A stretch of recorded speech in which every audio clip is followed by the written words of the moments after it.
The air in our cramped one-bedroom apartment was thick with the cloying scent of vanilla-scented candles from the dollar store. They sputtered in their glass jars, casting jumpy shadows on walls adorned with generic live, laugh, love decor she'd insisted on. Streamers, once vibrant blue and silver, hung limp, defeated by the July humidity seeping through the window unit that rattled like a dying animal. The room vibrated with the bass of a mindless pop song and the sharp, performative laughter of people I once called friends. It was my 28th birthday party, a surprise Chloe had orchestrated with a fervor that should have been my first clue. Her excitement had a manic edge to it these past weeks, her eyes glittering with a secret she could barely contain. I'd mistaken it for shared anticipation. The velvet box hidden in the inner pocket of my worn jacket felt like a second heartbeat. Tonight. I'd tell her everything tonight after I proposed. "All right, everyone, gift time!" Chloe's voice cut through the noise, a silvery knife. She stood in the center of our IKEA rug, a vision in the crimson cocktail dress I'd saved for 3 months to buy her. She held a small, perfectly wrapped gift box. The paper was expensive, a heavy silver stock, a stark contrast to everything else in the room. "For the birthday boy," she sang, her smile too wide, her teeth very white. Our friends, Mark, Derek, Sarah, Lily, formed a half-circle around us, a captive audience. I saw Mark's phone, angled just so. Sarah had hers cradled in her palm, thumb hovering. A cold trickle, like the first drop of rain before a storm, traced my spine. I dismissed it as paranoia. "Open it, man!" Derek urged, clapping me on the back with a force that felt aggressive. His breath smelled of cheap beer. Under the spotlight of their collective gaze, I fumbled with the ribbon. The paper came away too easily. Beneath it was a plain white cardboard box, the kind that might hold a single cupcake. It was weightless. My stomach hollowed out. Lifting the lid was like performing my own autopsy. Inside, on a nest of tissue paper she'd meticulously fluffed, lay a single folded square of her favorite stationery, thick, cream-colored paper with her monogram at the top. CD, Chloe Dawson. The future. C. Thorne, I'd imagined, was a phantom. The room fell into a hush so complete I could hear the guttering of the candles. I unfolded the note. Her handwriting, usually so looping and playful, was deliberate, sharp. "Alex, we're done. You're broke AF, and I deserve better. 3 sentences, 3 years, obliterated." The silence lasted for 3 of my thudding heartbeats. Then Chloe let out a sound, a brittle, humorless snort. It was the cue they'd been waiting for. Mark's guffaw was like a shotgun blast. Sarah's hand flew to her mouth, but her eyes, crinkled with mirth, gave her away. Lily looked down, a faint smirk playing on her lips. Derek shook his head, grinning. "Oh shit, dude," he wheezed. "Classic." The humiliation wasn't just hot. It was acidic, eating through every layer of my self-worth. The ring box in my pocket became a leaden weight, a monument to my own stupidity. Chloe didn't wait. She walked to the closet, already open, and pulled out a sleek, hard shell suitcase, the one she'd told me her mother lent her for a possible work trip. It had been here, packed, in our home, while I'd been choosing a diamond. "You should see your face," she said, turning back. The performative sweetness was gone, stripped away to reveal something cold and razor-sharp beneath. "It's honestly pathetic. 3 years, Alex. 3 years of we'll go to Italy next year, and let's see what's on sale, and listening to you talk about data streams like they're poetry." She glanced around the shabby apartment, her nose wrinkling. "I'm a luxury item, and you're a thrift store. I'm done pretending this is enough." Each word was a precise surgical cut. She was dismantling our life, and our friends were the cheering gallery. She yanked the suitcase handle up, the wheels clicking on the linoleum. At the door, she paused, casting a final, sweeping look of contempt that included me, the apartment, and every dream we'd ever whispered in the dark. Then she was gone. The door shut with a soft, definitive click. A moment later, a burst of unfiltered laughter, her laugh, mingled with Mark's, filtered through the thin wood. They all turned back to me. Mark opened his mouth, his expression shifting into a parody of concern. "Alex, man, you okay? She's a piece of work, you know? You're better off." I looked from his insincere face to the note in my hand. The cream-colored paper was so elegant, so her. The words were so vulgar, so true to what she'd really been. I saw it all with a sudden, breathtaking clarity. The late girls' nights, the new gym membership she'd insisted on despite the cost, the way she'd started calling my careful budgeting small-minded. A strange calm descended, washing the acid of humiliation away. It left behind a landscape of pure, cold fact. They were all waiting for me to crumble, to weep, to rage, to beg for an explanation, to give them the final, satisfying scene of their drama.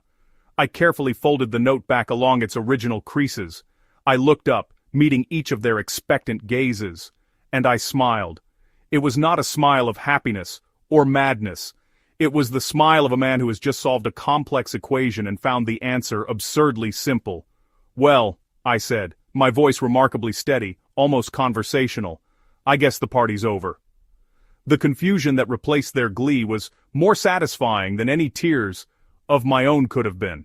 They shuffled out with mumbled excuses, the energy sucked from the room. I was left in the sudden deafening silence, surrounded by half-empty cups and the stink of betrayal. But the smile didn't leave my face. Because she was right about one thing. I wasn't enough for her. The man she thought I was, the struggling middle-class data analyst with modest dreams, was broke AF. She just had no idea that man was a fiction. The spreadsheets I pored over weren't for my salary. They were for the Thorne Legacy Trust. The nowhere job was a purposeful facade, a way to live in the world without the distortion of wealth. My grandfather, the eccentric inventor, hadn't just left me his old Hamilton watch, he'd left me the licensing rights to 3 obscure but essential semiconductor patents.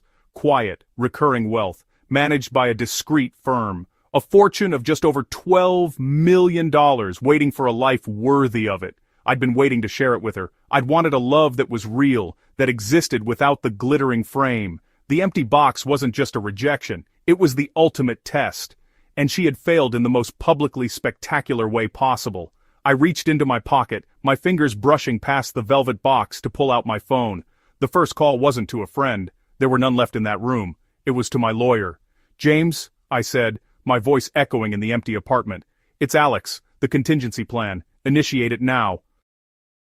The silence after was a living thing. It pulsed in my ears, a counter-rhythm to the fading echo of their laughter. I didn't sink onto the sofa. I stood in the center of the room, a general surveying a battlefield after a treacherous ambush.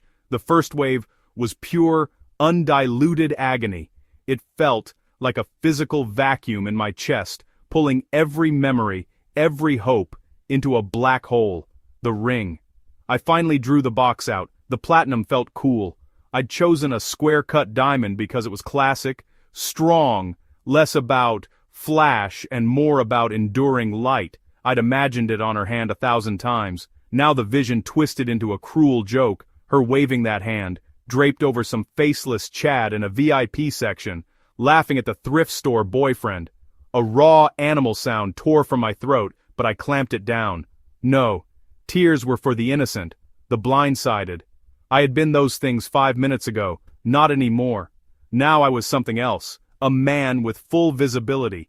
Action was the antidote to anguish. James, my lawyer, was on a retainer for precisely this kind of life event. His voice, when he answered, was alert. "Mr. Thorne, the protocol." "Yes, immediately. Financials, digital footprints, the apartment lease. Everything tied to Chloe Dawson or our joint social circle is to be severed, cleanly and completely. The penthouse at the Meridian is ready, furnished per your earlier specifications. Minimalist, secure. I'll be there tonight.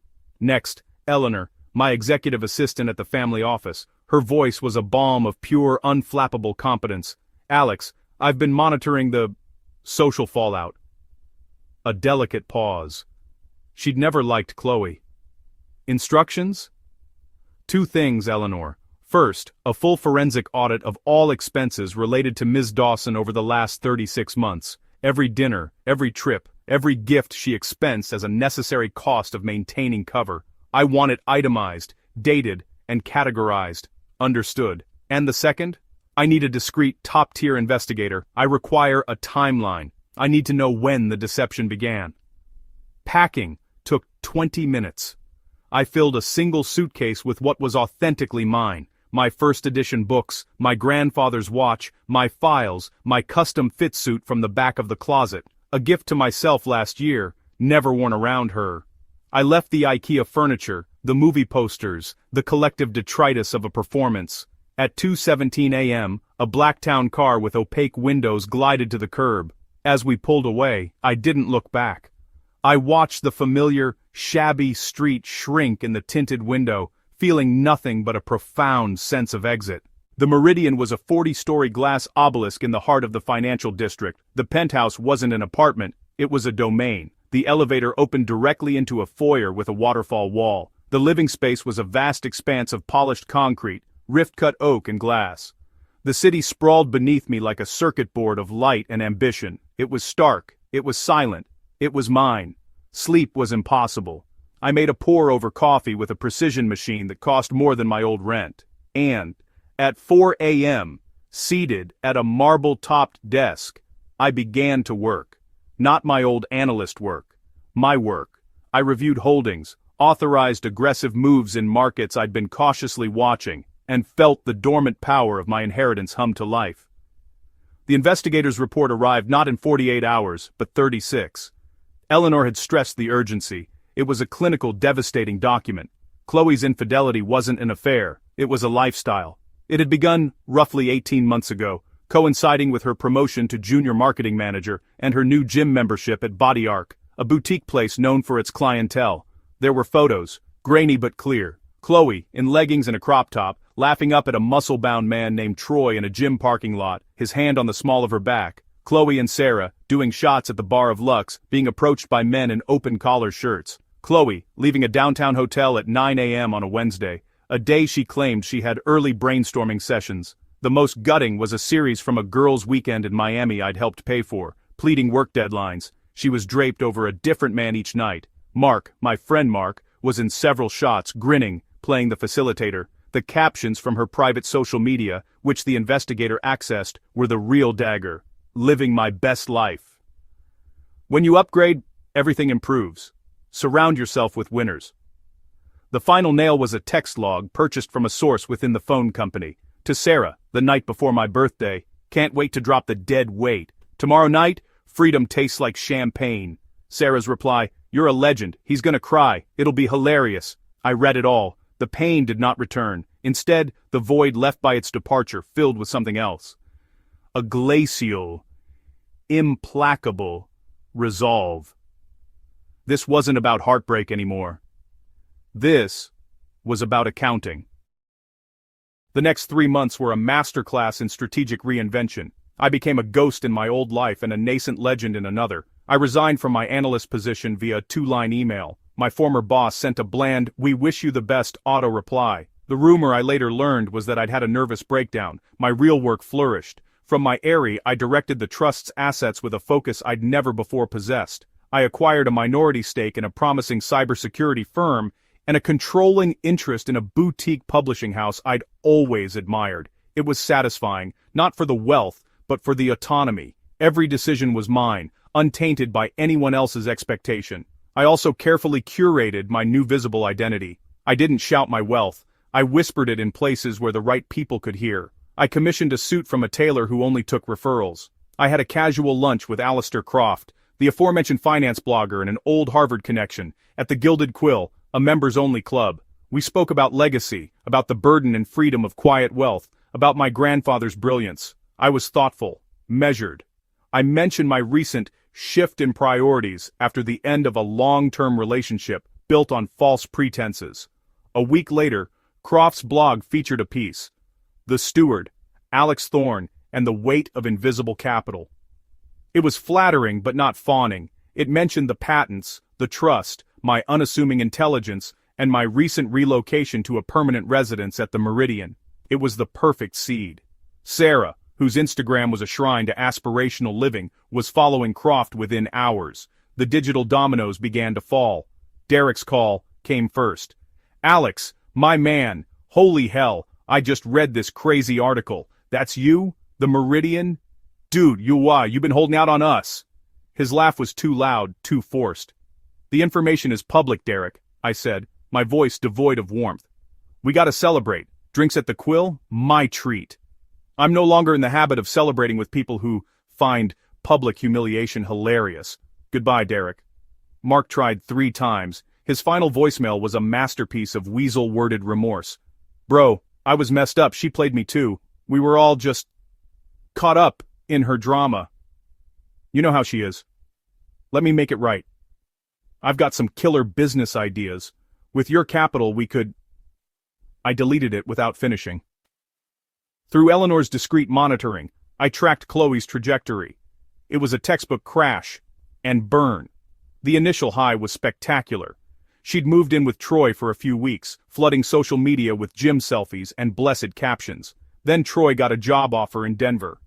"Mutual decision," her post read, but the comments from his friends hinted otherwise. She rebounded with the venture capitalist Carson, photos at galas, on private boats, his friends. Then Carson vanished.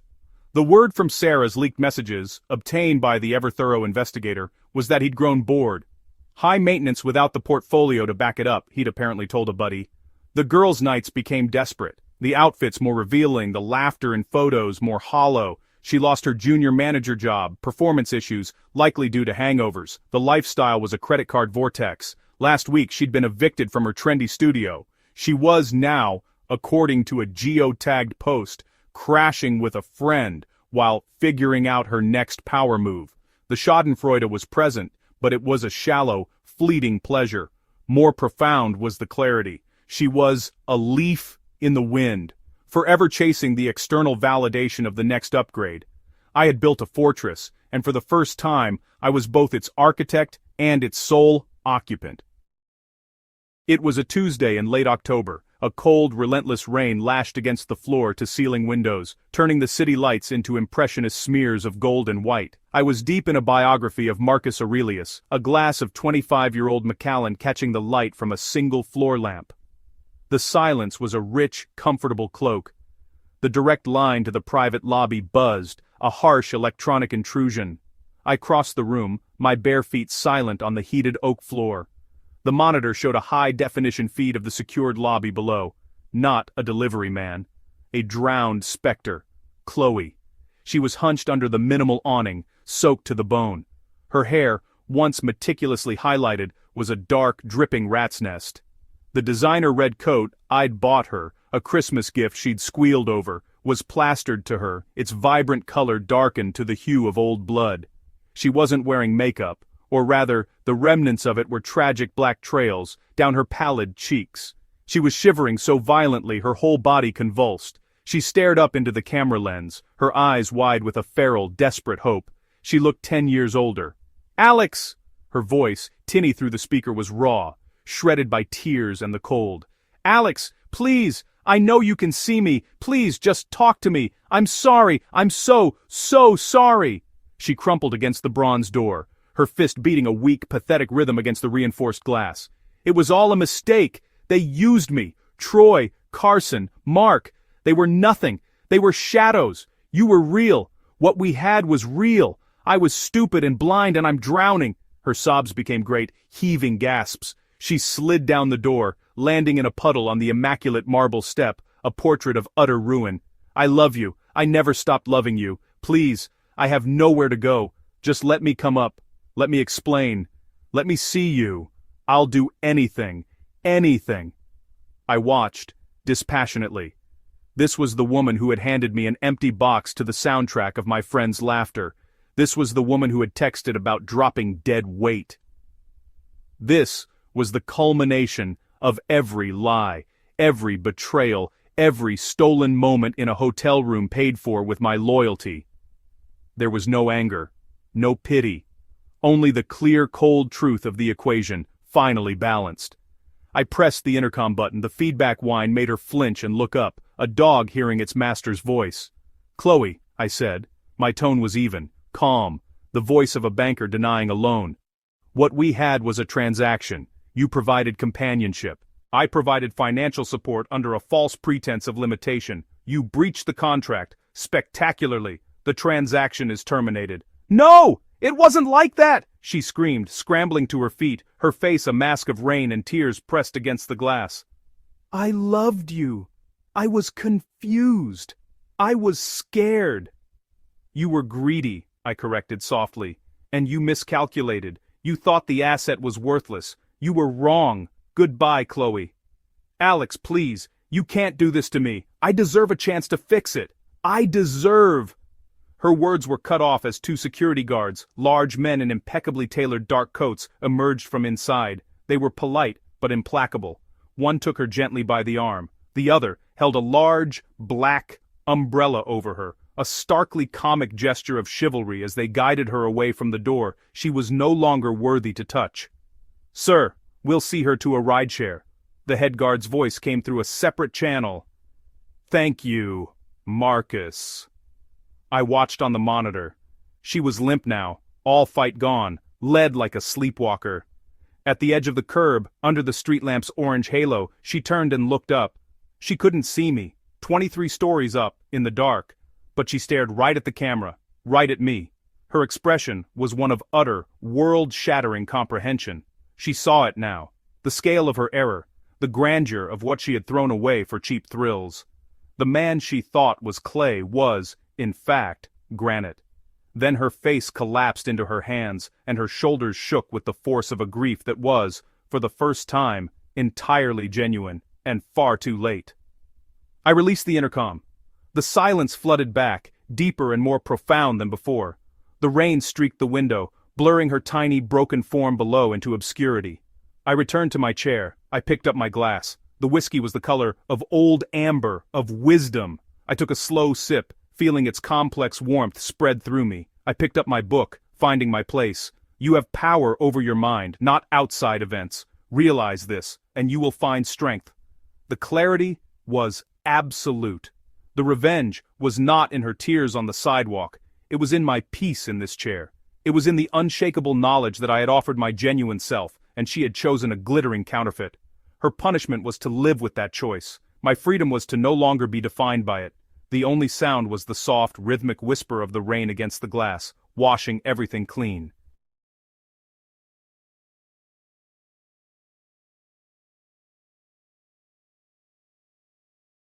The first thing I learned was that pain has a sound. It's a high, thin whine, like a malfunctioning monitor, buried deep in the architecture of your skull. It was the anchor I clung to as I swam up through layers of murky, chemical unconsciousness. The smell hit next, antiseptic, industrial, lemon cleaner, and underneath it all, the faint, metallic tang of blood, my blood. I forced my eyelids open. The world was a blur of bleached white and sterile steel, a slow, torturous turn of my head. The heart monitor beeped with steady robotic indifference beside me. In the chair, illuminated by the grim glow of a sodium vapor streetlight leaking through the hospital blinds, was Alara, my wife. A thick bandage swallowed half her forehead. Her right arm was cradled in a sling, the delicate collarbone I'd kissed 1,000 times now hidden under a cage of straps. Her makeup was a sad, smudged memory. She was asleep, but even in repose, her face was pinched, not with pain, but with a profound, wretched anxiety. A love so fierce it felt like a physical tear in my sternum seized me. She's alive. We made it. Elle. My voice was a stranger's, a rusted hinge swinging in a desert wind. Her eyes snapped open, and in that first unguarded fragment of a second I saw it. Not relief, not love, pure, undiluted terror. It was the look of a rabbit caught in a snare, calculating the cost of chewing its own leg off. Then, like a shutter slamming down, it vanished, replaced by a torrent of performance. A gasp, a hand flying to her mouth, tears conjured from some shallow, ready well. Marcus, you're awake! Oh, thank God, thank God! She stumbled to her feet, a little too quickly, wincing with an actress's precision. Her hand found mine on the stiff sheet. Her skin was clammy, her grip loose. The car, it's gone. The other driver, he just ran the light. They keep saying we're lucky. The words tumbled out, rehearsed and hollow. Her gaze danced around the room, the door, the monitor, the blank TV screen, anywhere but my eyes. Shock, I diagnosed. My wife is in profound shock. But a colder, quieter part of me, the part that had built a multi-million-dollar business from reading people's unspoken needs, began to tally the inconsistencies. The way she flinched when I tried to squeeze her hand. The new, careful distance she kept, as if my touch was contaminated. The days bled into one another, a monotony measured in pill cups and physiotherapist visits.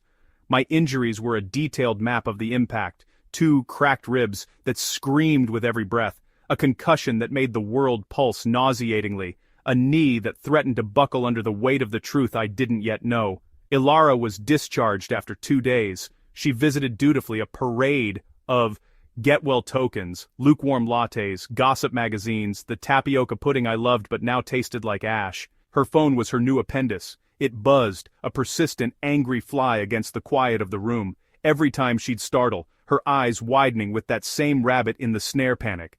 "Work," she'd murmur, or "It's Mom," before fleeing to the hallway, the hushed, urgent tones of her conversations leaking back like poison gas under the door. "Everything okay?" I asked one evening, the question hanging in the air between us, heavy and stupid. "It's just a lot," she said, staring at a point on the wall behind me. "The insurance, the rental car, the guilt. I feel so guilty, Marcus." I reached for her, my heart breaking for her survivor's guilt.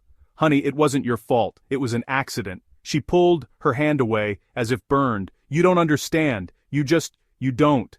And the tears that fell then seemed real, but they were for a sin I hadn't yet discovered. The fracture became a chasm on a Thursday. She'd rushed out after a particularly frantic call, leaving her phone, a sleek black obelisk of betrayal, buzzing on my bedside table. The screen lit up. "Jenna, bitch squad. He's still playing comatose Prince in his hospital bed? LOL. Don't sweat it.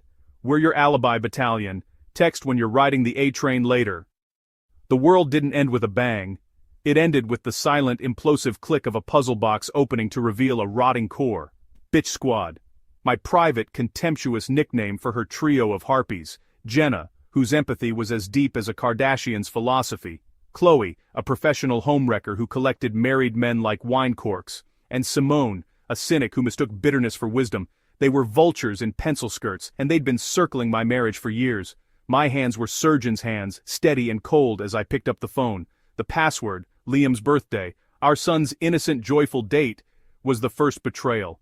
The messages were a vomitorium of deceit. I scrolled back months. The narrative was a cliché but no less devastating for its banality. Ilara. Marcus is working late again, so boring. Chloe. Adrian at the sales conference was fit. He asked about you, just saying. Ilara. I can't. The guilt would kill me. Simone. Guilt is just fear of getting caught. Live a little. You're practically fossilized in that marriage. Jenna. Do it. You deserve to feel desired. Marcus probably thinks a date night is sharing a Netflix password. I read about hotel rooms billed as client dinners, about kisses stolen in office stairwells, about the new lingerie I'd naively complimented, purchased for another man's appreciation. The sheer, exhausting effort of the double life took my breath away more than my broken ribs ever could. Then, I found the ledger for the night of the wreck. Ilara, 10:14 p.m. At Pulse, shots are flowing. Jenna, that banker is so your type. Jenna, he's married, so perfect. OMG, the guy in the leather jacket at the end of the bar is making eye sex with you, L. Ilara, 11:47 p.m. So drunk. Leather jacket guy is cute. His name's Kyle. Marcus would have a coronary. Chloe. Fuck Marcus. This is your night. We've got you. Go get some. Text when you're leaving with him. Simone. Yeah, we'll tell him you passed out at Jenna's. Standard protocol. Have fun. You deserve this. The last message from Ilara, sent at 1:52 a.m. in Uber with Kyle. Going to his place. Don't wait up. A cold, factual part of my brain connected the wires. The police report. The other driver, Kyle R. Thompson, 24, had run a red light at 2:15 a.m. He'd been leaving a bar downtown. Pulse was downtown. His blood alcohol content was twice the legal limit. They hadn't just let her go. They'd poured the fuel, lit the match, and waved cheerfully as the car sped toward the cliff. And she, my wife, the mother of my child, had been laughing in the passenger seat, chasing a cheap thrill that had cost a man his life and shattered the one she'd pledged to protect. The door hissed open. Ilara bustled in, her cheeks flushed with a lie. Sorry, The line at the pharmacy was... The sentence died in her throat. She saw her phone in my hand. She saw my face, not twisted in rage, but smoothed into a mask of glacial, utter comprehension. The silence that followed was the loudest sound I'd ever heard. "Marcus, please." My voice, when it came, was quiet, measured, and carried the lethal precision of a scalpel. "Tell me, Alara, when the ambulance doors slammed shut on what was left of that boy, Kyle, did you smell his cologne on your skin? Or had the scent of your own moral decay already overpowered it?" She recoiled, a hand flying to her throat. "It's not what you think, isn't it?" I tilted my head, a predator studying wounded prey. "Let me reconstruct your evening, since your memory seems to be impaired by both ethanol and ethical bankruptcy. You, armed with the intellectual fortitude of a concussed goldfish and chaperoned by the three witches of cynicism, decided your primary marital duty was to grind on a stranger while your friends high-fived over their successful pimping. Then, you entrusted your safety, the safety of my son's mother, a responsibility I once considered sacred, to a man whose last name you learned from his Uber profile. You left with him, and then, through some alchemy of poor judgment and cosmic irony that would be hilarious if it weren't so pathetically tragic, you ended up in a metal coffin with him, and now you sit here, feeding me pudding and talking about guilt. Tears were streaming down her face now, but they were the tears of a child caught with a hand in the cookie jar, not of a woman mourning her demolished life. You don't understand the pressure. You're so complete. You don't need anything. I felt invisible. Adrian, he saw me. I actually laughed, a dry, crackling sound. Adrian saw you? Adrian saw a bored, middle-class wife with a credit card and low self-esteem, a walking, talking midlife crisis he could bang in a Hampton Inn without having to buy dinner first. He didn't see you, Alara. He scanned you like a QR code for a free trial, and you, in your breathtaking delusion, mistook a phishing email for a love letter. "I was going to end it!" she wailed, the ultimate selfish plea. "I wanted to carry it to my grave and just be the best wife to you, the best mother to Liam." I leaned forward, every word dropping like a block of ice. The carry my sin to the grave plan. How quaint and staggeringly arrogant. You didn't want to be a better wife. You wanted a personal, get-out-of-jail-free card stamped by your own secret remorse. You wanted to have your adulterous cake and have me eat it too, blissfully ignorant of the rotting maggot-infested ingredients. You are not a complex, passionate woman torn between duty and desire. You are a common or garden-variety liar with the emotional depth of a puddle and the moral compass of a pinball. Her face crumpled. "You'll hate me forever now." I regarded her with the dispassionate clarity of a scientist observing a failed experiment. Hate would require a part of my heart to still be allocated to you. I am conducting a full emotional divestment. You are no longer my wife. You are an administrative problem, a biohazard spill in the laboratory of my life. You will leave this room. You will not contact me except through my lawyer, and if you so much as drive past the house where my son sleeps before I am there to protect him, I will not call the police. I will call an exterminator. Now get out.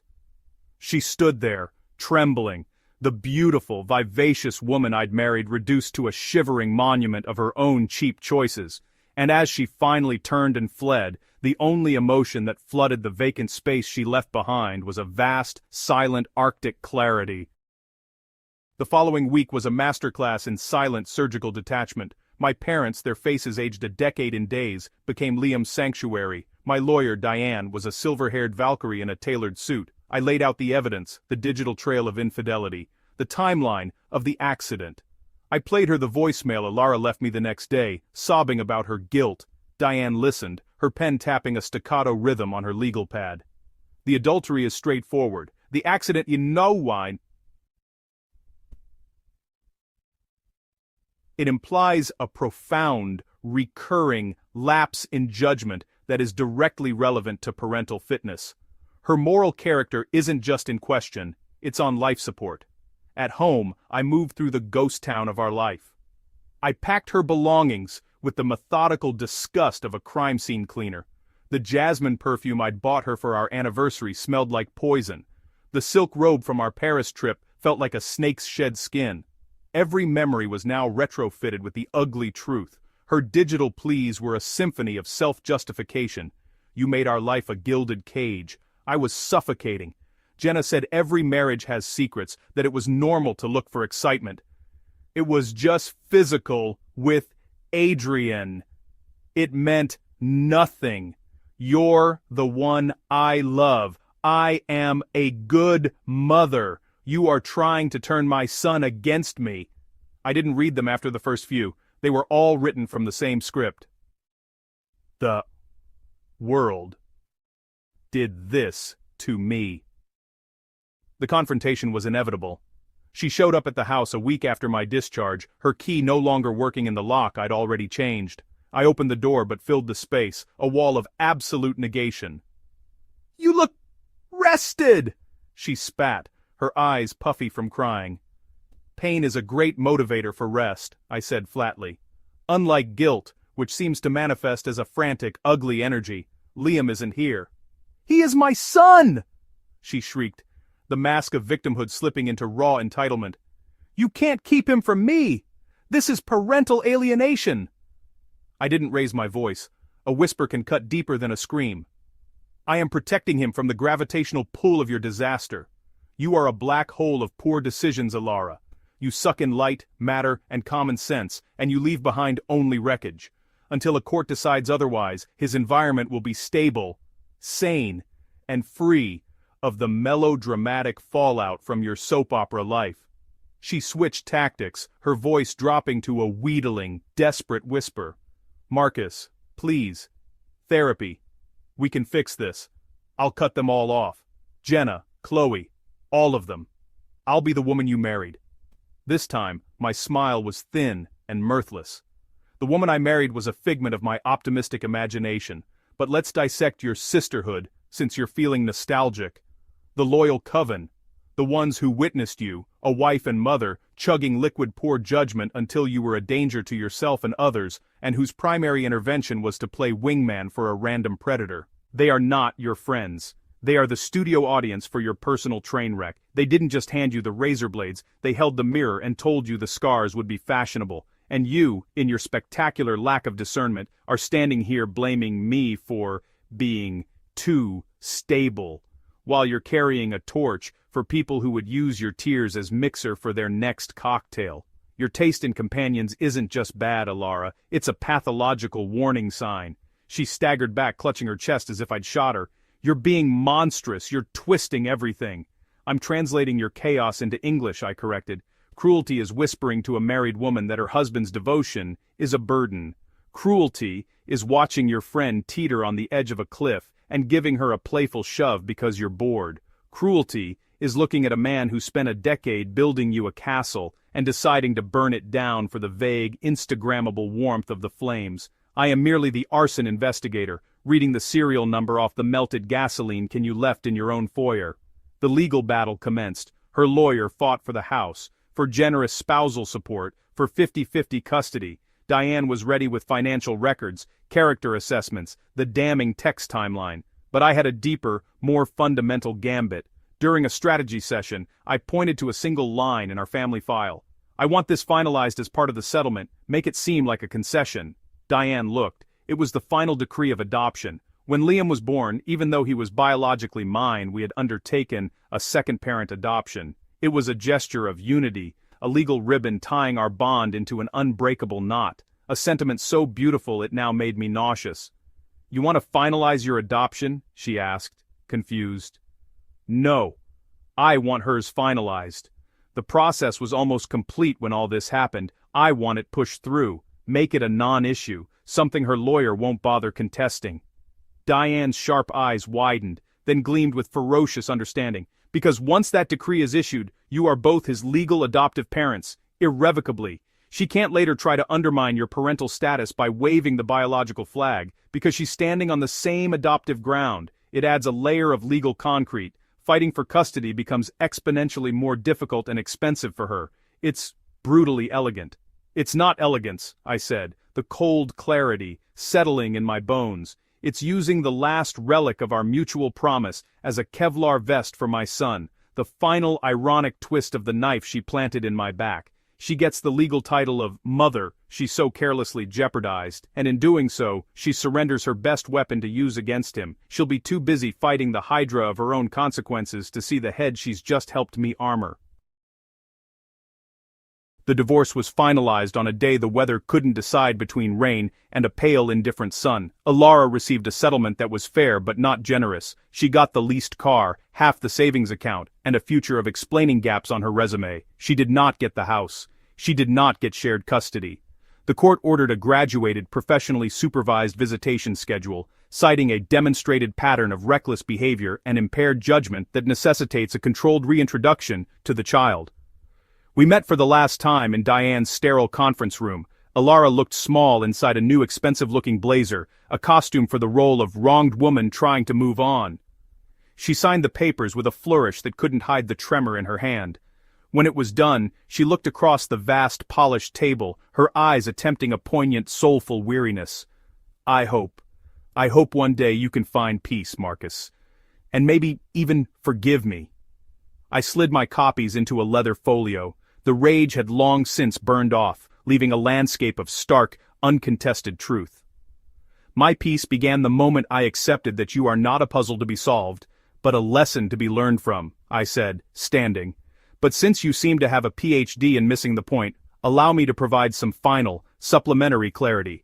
You didn't cheat because I was inattentive. You cheated because you are, at your core, inattentive to your vows, to your child's security, to the basic dignity of the man who wiped your tears and built your world. You surrounded yourself with emotional vampires because your own reflection was too hollow to hold your gaze, and you needed their desperate, sucking noise to feel alive." I walked toward the door, pausing with my hand on the knob. I didn't look back. "You had a man who would have split his own atoms to keep you warm. You traded him for boys who wouldn't walk across a bar to get you a fresh drink. You are not a tragic romantic heroine. You are a case study in sustained, mediocre selfishness. From this day forward, you are Liam's biological progenitor in a scheduled, supervised event in his calendar, a fact I will explain to him with more grace and compassion than you ever showed me when he is old enough. Goodbye, Alara." I stepped out into the gray afternoon. The damp air felt clean, scoured. There was no triumph, no vengeful thrill. There was only a profound and echoing quiet, like the calm after a devastating, necessary storm. The betrayal was a fact, solid and immovable as granite. The revenge was not a fiery spectacle, but the cold, enduring victory of a life rebuilt on a foundation of truth, protected with ruthless intelligence. The clarity was this: some people are not partners in your story. They are the catastrophic plot twist you survive, the villain whose defeat simply means the story can finally, quietly, and sanely begin.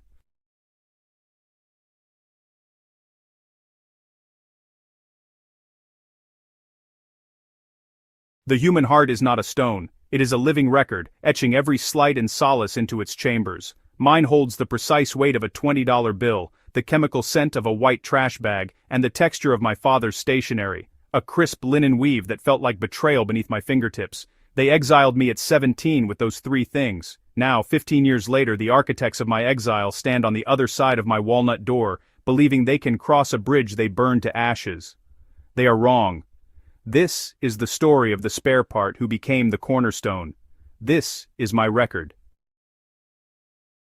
The night of my exile wasn't loud, it was chillingly precise. It followed the hit and run of my father's prized Mercedes, a crime Liam committed racing home from a party, his blood alcohol level a secret we all agreed to keep. The police were a complication. My father, Richard Elliott, looked not at his shaking heir, but at me, the quieter, more disposable son.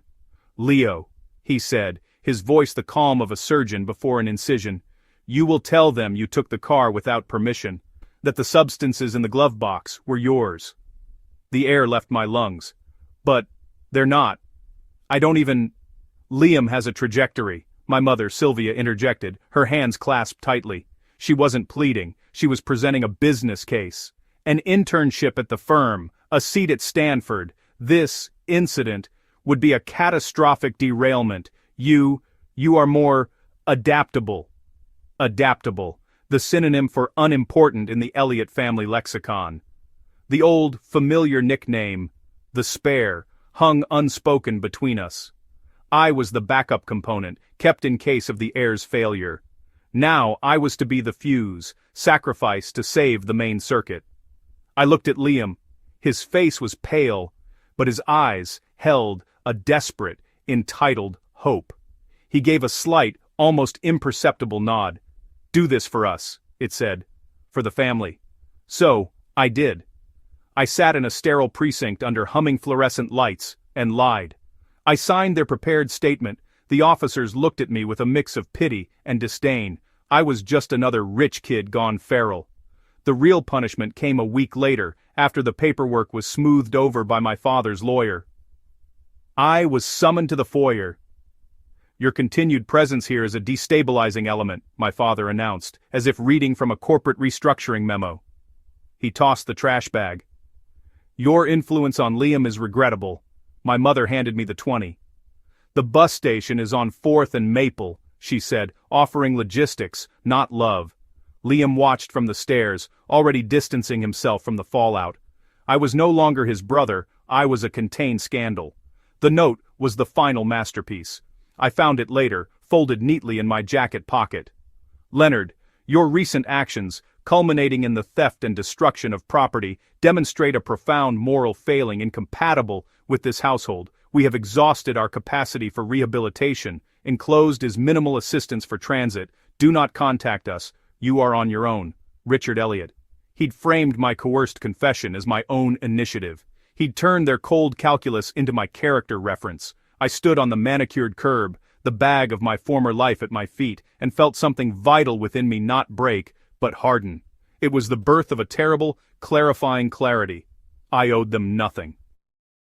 The city didn't care that I was Leo Elliot. It absorbed me as another hungry, anonymous body. I discovered a hierarchy of desperation. A park bench was a luxury compared to the damp, rat-chewed space behind the dumpster of Giovanni's Pizzeria. The smell of old pepperoni and mildew is a scent I can still conjure, a visceral bookmark for that chapter. My first job was washing dishes at Giovanni's. My hands turned raw and pruned in the scalding water.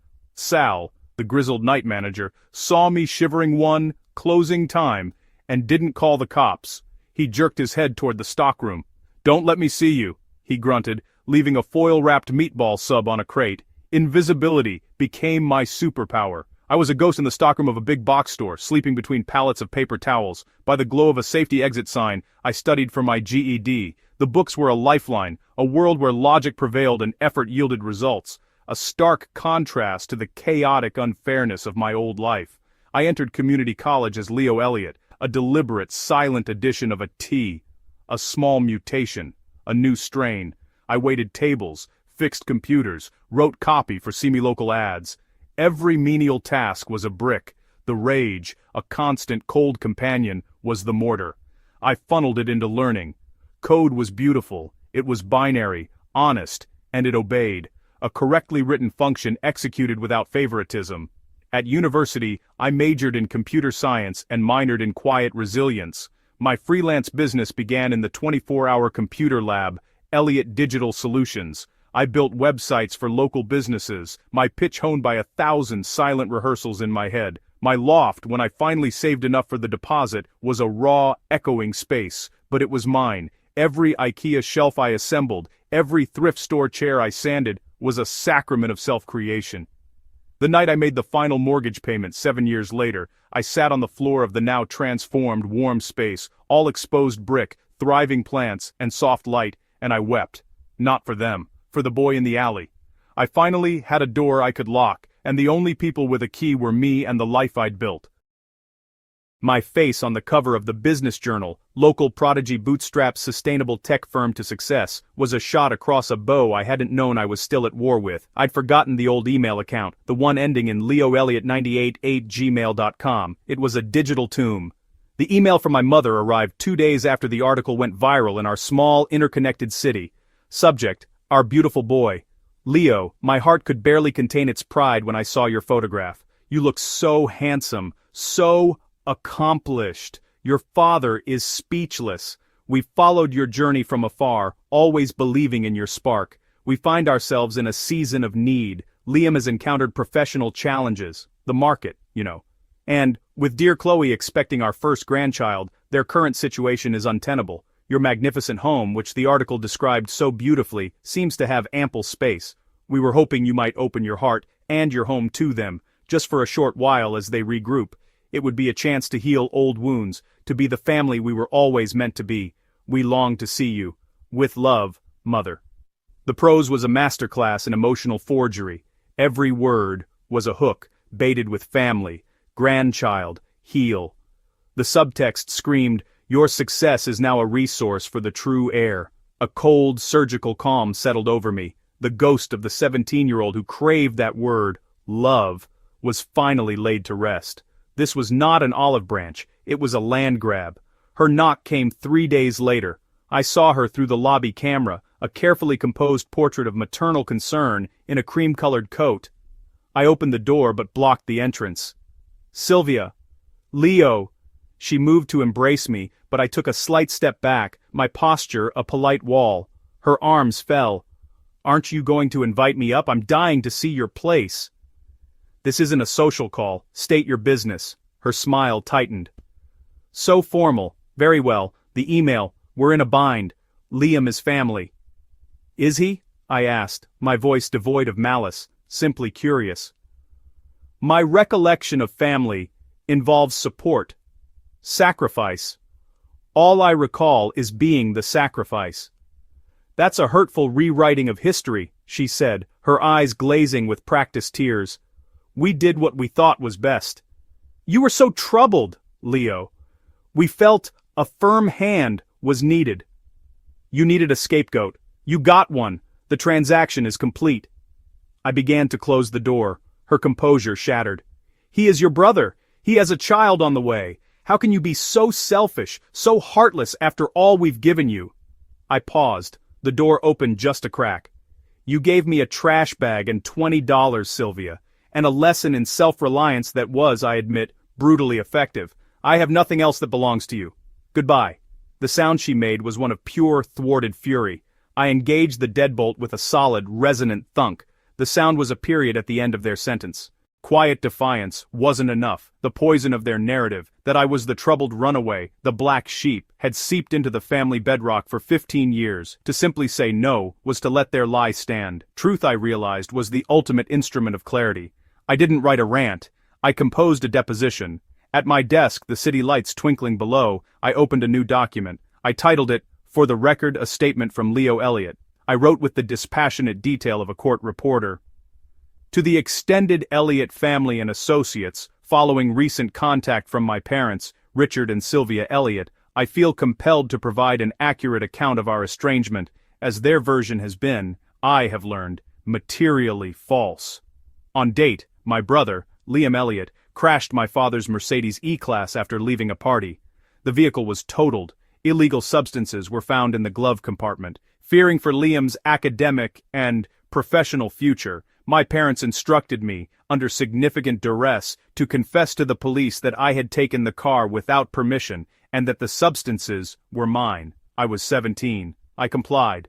1 week later, I was presented with a pre-packed trash bag containing a portion of my belongings and a $20 bill.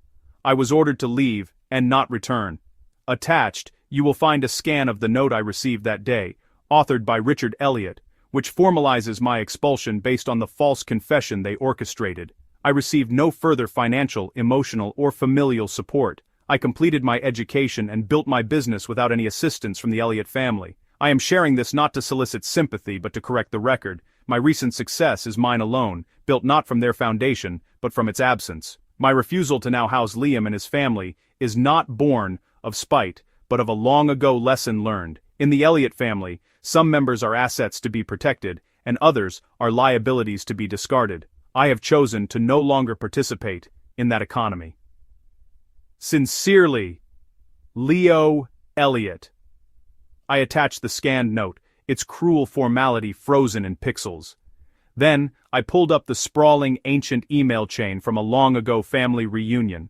I added every address, great aunts, second cousins, my father's retired partners, my mother's bridge club. I hit send. The silence that followed was deeper than any I'd known, and then my personal phone began to vibrate, not from my parents, from Uncle David. Leo, my God. I had no idea. from Cousin Amy. That note. I'm so sorry.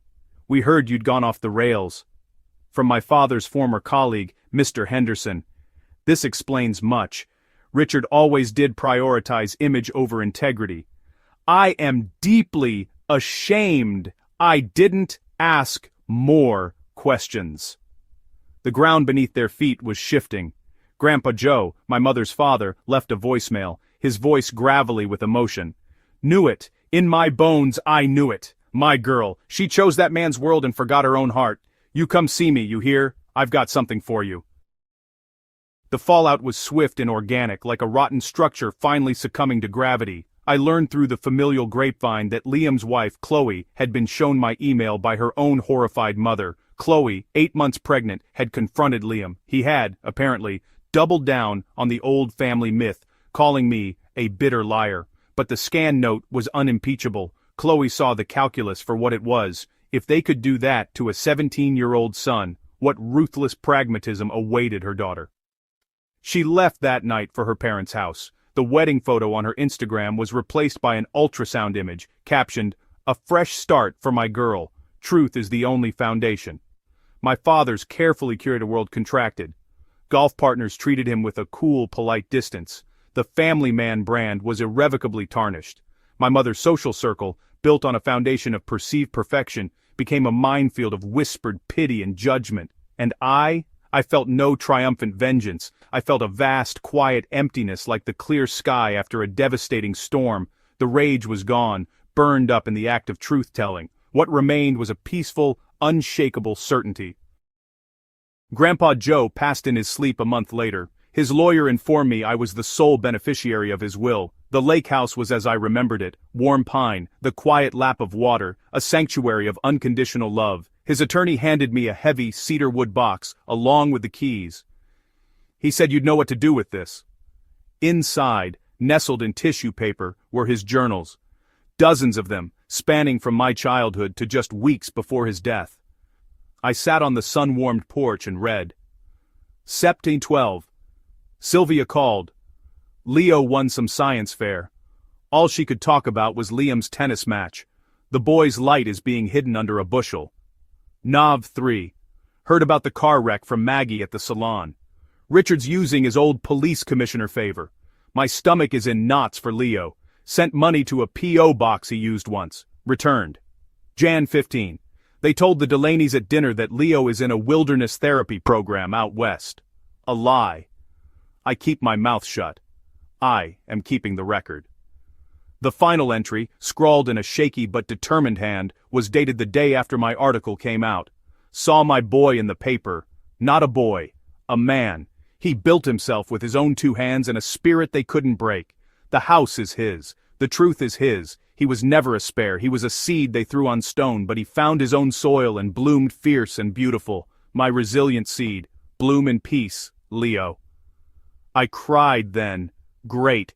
Heaving sobs that came from a place deeper than sorrow. It was the final release of the orphaned child, fully seen and claimed at last. They came to the lake house one last time, a final desperate bid. They looked old, stripped of the armor of their narrative. The journals, my father said, his voice hollow. Joe's fantasies. They're causing distress. They belong to the family. They are Grandpa Joe's truth, I said, leaning against the doorframe of my home. And now, they're mine. You don't get to edit the story anymore. We are your parents, my mother cried, the words a brittle incantation that had lost all power. You are my biological progenitors, I stated, the clinical term feeling finally accurate. You revoked the sacred contract of parenthood. There is no debt here, no obligation, only a closed account. I saw the understanding finally dawn in their eyes. Not regret, perhaps, but the stark realization of a final, irrevocable balance. They turned and walked back to their leased sedan, smaller figures against the vast, peaceful landscape. Back in my city loft, I made a final adjustment. On the long shelf beside my Tech Awards and first edition books, I placed 2 framed items side by side. On the left, the Young Entrepreneur of the Year award, my name engraved in sleek metal. On the right, the original handwritten exile note from Richard Elliot, preserved under conservation glass. You are on your own. I am no longer the spare. I am the architect. I am the rooted seed. I am finally and completely my own. And in the quiet of the home I built, that is not a lonely truth, but a peaceful, blooming one.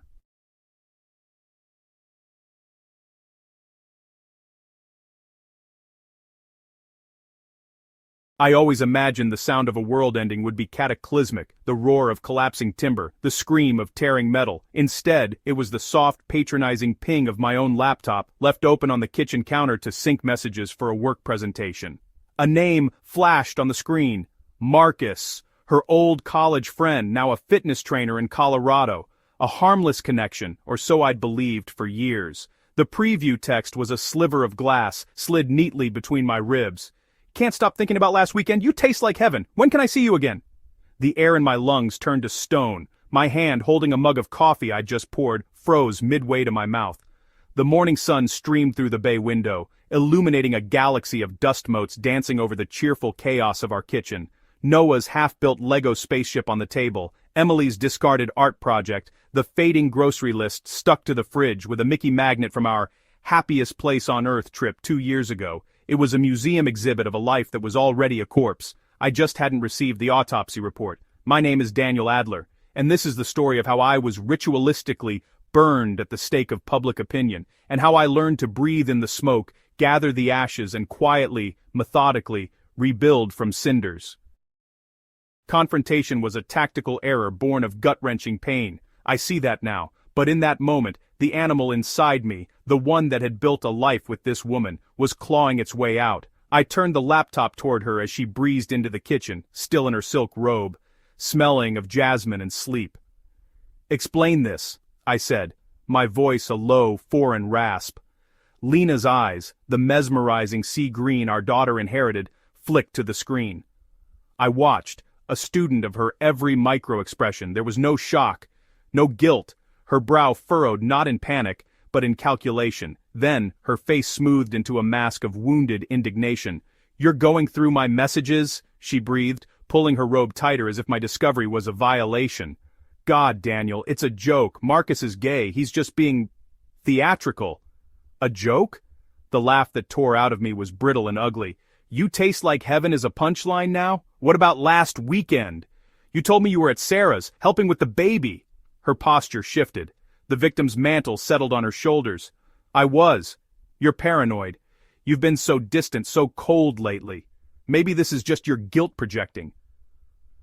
The reversal was so audacious, it stole my breath.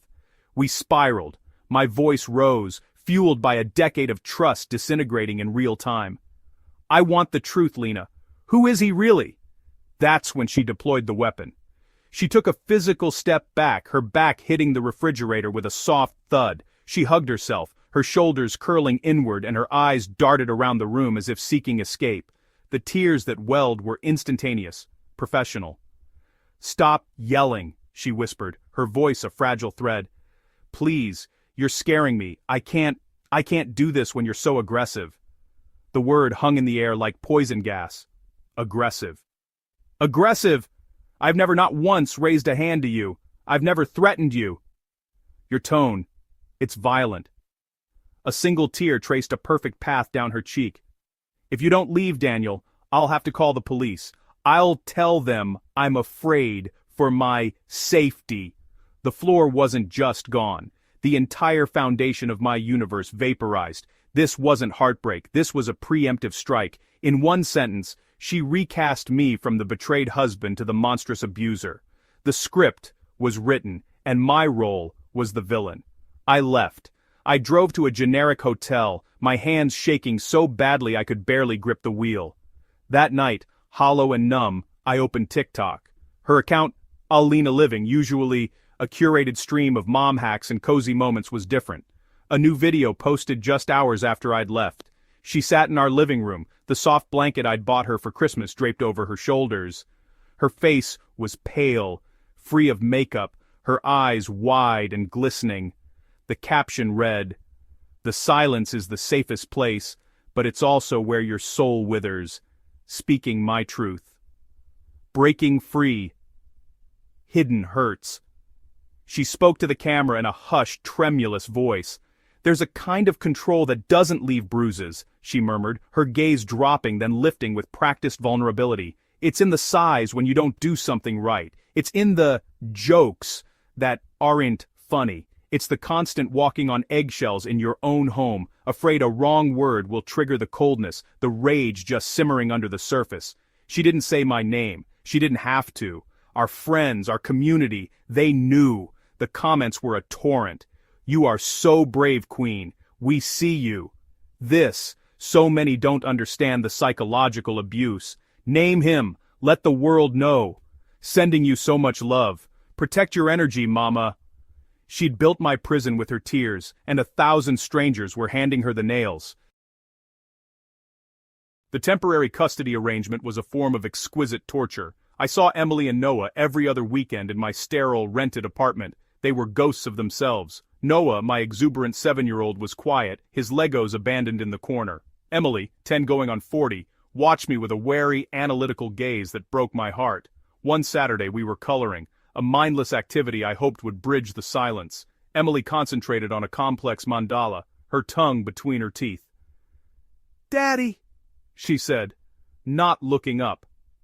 Her voice was small, a secret in the quiet room. "Mommy says we have to be careful with you." The colored pencil in my hand snapped. "Careful how, sweetheart?" "She says you get really angry, that you might yell or break things." She finally looked at me, her eyes a mirror of her mother's, but filled with a confusion Lena's never held. "She cries a lot. She says we might have to tell the judge lady some not true things to keep her safe. She said it's a secret game, to protect our family." The room tilted. This wasn't just defamation. This was emotional trench warfare, and she was using our children as both shields and ammunition. She was forcing them to choose, to betray their own reality, to hold her lies inside them until they festered. It was a profound, calculated abuse, and it was dressed in the language of maternal protection. I knelt beside her chair, my vision blurring. "Listen to me, Emily. You listen to your dad's truth now. You never, ever have to lie. Not for me, not for Mommy, not for anyone. Your job is to be a kid, to tell the truth as you know it, in your heart. And you are safe with me. Always. Do you understand?" She nodded, a tiny hesitant motion, and leaned into my hug. But the seed was sown. Later I raised my voice at a fumbled play during a football game on TV. "Interception! Come on!" I groaned. From the corner of my eye, I saw Noah flinch, his small body tensing, his eyes darting to me in fear. My own son, afraid of my shadow, a shadow his mother had painted on the wall with such vicious artistry. The despair was a black ocean. I let myself drown in it for one full, dark week. Then, from the depths, a cold, crystalline resolve formed. I would not fight her on her chosen battlefield of tears and hashtags. I would not give her the dramatic public confrontation she needed to cement her narrative. I needed a different arena, one of law, of fact, of immutable proof. I hired 2 people. The first was Eleanor Vance. Her office was all sharp angles, cool gray, and floor-to-ceiling windows overlooking the city.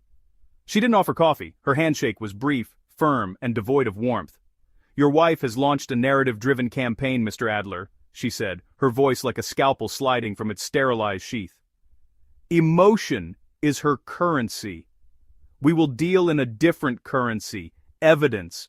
Our strategy will be one of strategic silence and overwhelming counter-discovery. You will not react. You will document." The second was Kieran Moss, a private investigator who looked like a man perpetually bored by spreadsheets. In a dimly lit diner, I laid out the digital lynching. He listened, sipping bad coffee, his expression unchanging. "The court of public opinion runs on feelings," he finally said. "The court of law runs on facts. Facts are boring. They love receipts, timestamps, and patterns. And," he added, meeting my eye, "they love a clear video feed." The most dangerous move came next.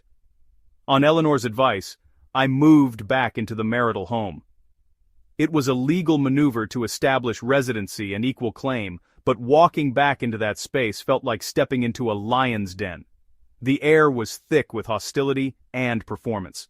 Lena was an Oscar-worthy actress. She'd flinch visibly if I reached for a glass in the same cupboard.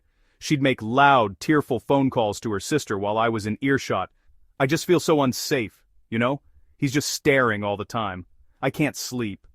She documented everything. A chipped plate became potential evidence of violent outburst. I became a ghost. I spoke only when necessary, in calm, neutral tones I practiced in the mirror. The trash is full. Your mother called. Noah has soccer at 4. I cooked meals, left portions for her, did my laundry. I was a statue of placidity amidst her tempest, and all the while, I built my defense. I installed small, wide-angle cameras in the main living areas and the kitchen, the heart of the home. I consulted with Eleanor on the legality. In our state, as a co-owner, with a documented reason to fear false allegations for a custody battle, it was admissible. I emailed her the plan, for my personal security and to document the authentic home environment for the children's sake. Every night in the solitude of the guest room, I reviewed the feeds, and I watched the masks slip. The evidence accumulated, a chilling, alternate reality to the one she broadcast to the world. Clip Jock A7, kitchen, 10:14 p.m. Lena, alone, scrolling through her phone. She lets out a low, genuine laugh, utterly at odds with her online persona. She hits a voice note. I know, right? The comments are eating it up. You're so brave, Lena. God, they're so gullible. He's so fucking screwed. No, Marcus is flying in next weekend. Just tell Dan I'm at that yoga retreat in Sedona if he asks. The cold, mocking triumph in her voice made my stomach turn. Clip Nodder C2, living room, 3:02 p.m. Emily shows Lena a drawing, a stick figure family under a smiling sun. Lena's face doesn't soften. She takes the paper. We don't draw him with us anymore, okay, sweetie? He's the bad guy. Remember the game? If you want to make mommy happy, if you want us to be safe, you tell the nice lady with the clipboard next week that daddy yells and throws things. Can you do that? For mommy? Emily's little face, caught between love and truth, crumpled into confusion. She gave a tiny, hesitant nod. I had to pause the video and put my head in my hands, the rage and grief a physical tremor. Clip E1, back patio, via Kieran's long lens. A golden hour shot. Lena, in the same silk robe from that morning, is wrapped in the arms of a muscular man I recognize from social media as Marcus. They are kissing with a hungry intimacy I hadn't seen from her in years. They are laughing on our patio furniture, the space she'd told the children was too sad for mommy to go now. Kieran's dossier was just as damning, credit card statements for romantic dinners and hotel rooms in our city during her girls' nights. GPS data placing her car at a downtown boutique hotel when she was supposedly at her sister's, a paper trail of lies as long as my arm. Her social media campaign reached a fever pitch. She went live, sobbing about having to send my babies into the lion's den every other week. Donation links for her legal fund to escape abuse appeared. The whispers started at my job. A VP took me aside, his expression pained. Daniel, I'm sure it's all a misunderstanding, but her videos are pretty convincing. Maybe take some personal time until this blows over. I smiled tightly. Thank you for your concern. It will be resolved soon. I held my silence. I held my evidence. The pressure was a forge, and I was being hammered into something harder and sharper. The pre-trial hearing was a study in contrasts. Lena entered dressed in soft, forgiving shades of gray, her face a masterpiece of subdued anguish. Her lawyer painted a heartbreaking portrait, a terrified mother protecting her children from a volatile man, finding courage in a community of survivors. Then Eleanor Vance stood. She wore a severe black suit and an expression of detached contempt. Your Honor, while the petitioner performs for the digital gallery, we will present evidence of a deliberate, malicious campaign of defamation, intentional parental alienation constituting emotional abuse of the minor children, and serial marital fraud. She played clip Jactor C2 first. The air in the courtroom changed. The sterile procedural atmosphere was pierced by the sound of a mother's voice coolly instructing her child to lie. Lena's lawyer objected loudly. This is a violation of privacy. This... The privacy of orchestrating a child's perjury? Eleanor interjected, her voice icy. Your Honor, this goes to the very core of parental fitness. The judge, a woman with steel-gray hair and eyes that had seen every trick, silenced the objection with a raised hand. Proceed, Ms. Vance. One by one, the clips played. Lena's mocking phone call, the footage with Marcus on the patio. Eleanor walked through the financial discovery, highlighting the duality, the weepy online persona fundraising, while spending marital assets on affair-related travel. She contrasted my stable, documented presence, school pickup logs, pediatrician visits I'd attended, the calm in the home video footage, with Lena's documented absences and performative victimhood. This is not a marriage eroded by strife, Eleanor concluded, her voice ringing in the silent room. This is a calculated character assassination. It is the use of minor children as pawns and psychological weapons. It is fraud upon this court and abuse upon these children, all for social media clout and tactical advantage in a divorce. Lena crumpled. The performative tears became real, but they were tears of exposure, of panic. Her lawyer had nothing. The narrative she'd so carefully constructed was shown to be a house of cards, and Eleanor had brought a hurricane. The rulings came swiftly, decisively. Full legal and physical custody to me. Lena's visitation to be supervised, contingent upon her completing a comprehensive psychological evaluation, a permanent restraining order prohibiting her from discussing me or the children on any public or private platform. The marital asset division heavily favored me, factoring in her dissipation of funds. As the gavel fell, I looked at Lena. The woman I'd loved, the mother of my children, was gone. In her seat was a stranger, hollowed out by her own deceit. I felt no joy, only a vast, echoing clarity. The truth was cold, hard, and absolute. The aftermath was a media firestorm for her. Mommy bloggers' abuse allegations exposed as fraud in stunning court evidence. Her accounts were deleted, but not before the internet turned its fickle fury upon her. The same voices that championed her now called for her head. She faced potential perjury charges and a contempt hearing for the parental alienation. Jail time? Perhaps.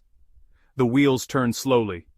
But her social capital, her identity, was bankrupt. The real victory, the only one that mattered, was quiet. It was in our home. My home now with the kids. It was in the intensive therapy sessions for Emily and Noah. In one poignant session, Emily finally unspooled the knot inside her. I thought if I loved Daddy more, it meant I was betraying Mommy, that I was causing her tears. The therapist, a gentleman named Dr. Evans, helped her, and me, untangle it. You can love both, and it's not your job to manage your mother's feelings. Your job is to be a kid who feels safe. It was in the slow return of light to Noah's eyes when he tackled me without flinching. It was in the deep, dreamless sleep they both began to find in their own beds. In a house where the air was no longer charged with lies. The world wanted a simple story, a villain and a victim. They got a complex, painful truth, a manipulator and a father who chose to build a fortress of facts instead of screaming into the wind. The clarity I fought for is not sweet. It is the taste of cold water after a long thirst. It is the understanding that sometimes the strongest action is a disciplined, strategic stillness. And in the clean, quiet dawn of this hard-won peace with my children sleeping safely down the hall, that clarity is the only revenge I will ever need.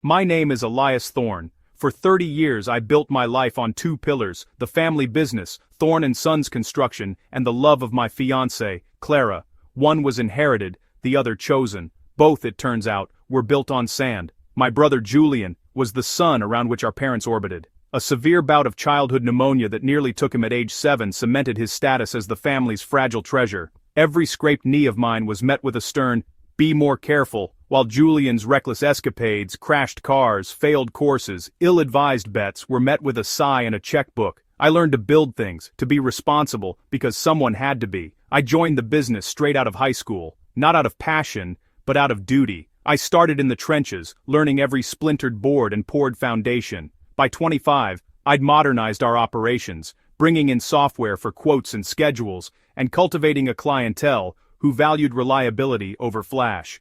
That's when I met Clara at a suppliers conference. Sharp, ambitious, with a laugh that felt like a secret victory. She saw the potential in the business, and in me. When she came on board to handle logistics, she streamlined our chaos into profit. My parents adored her. Finally, my mother said, beaming, "You've brought in someone who can truly help you carry the weight." For the first time, I felt seen. Our engagement party was held in the backyard of the family home. Julian, fresh off another failed venture, a food truck serving absurdly expensive fusion tacos, gave a slurred backhanded toast. "To my boring brother and his perfect life, may it never get a flat tire." Everyone laughed uncomfortably. Clara squeezed my hand under the table, her smile tight. "He's just jealous," she whispered. That was the first crack. The crack became a chasm when my parents, citing Julian's need for stability, installed him as my assistant manager. He had the title, I had the work. "Just show him the ropes, Elias," my father said, clapping my shoulder with a grip that felt like an order. "Give him a chance." So I did. I showed him how to assess a job site, how to manage subcontractors, how to read a profit margin. His eyes would glaze over. He'd disappear for client lunches that lasted all afternoon. The mistakes piled up. Wrong materials ordered, schedules double-booked, a near-miss safety incident he tried to brush off as no big deal. Clara, ever the problem solver, offered to help. "Maybe I can get through to him," she said. "One-on-one. He might respond better without feeling like he's in your shadow." It made a twisted sense. She started spending more time at the family home, going over ledgers with him, or so she said. Then, the subtle shifts.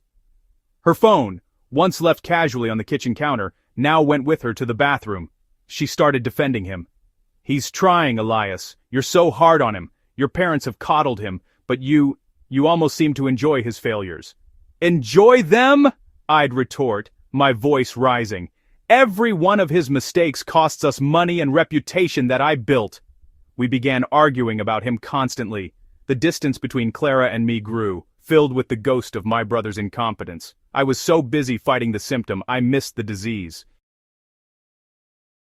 The confession came on a Tuesday. Rain sheeted against the windows of the apartment we shared. Clara was pale, her hands trembling around a mug of tea she hadn't drunk.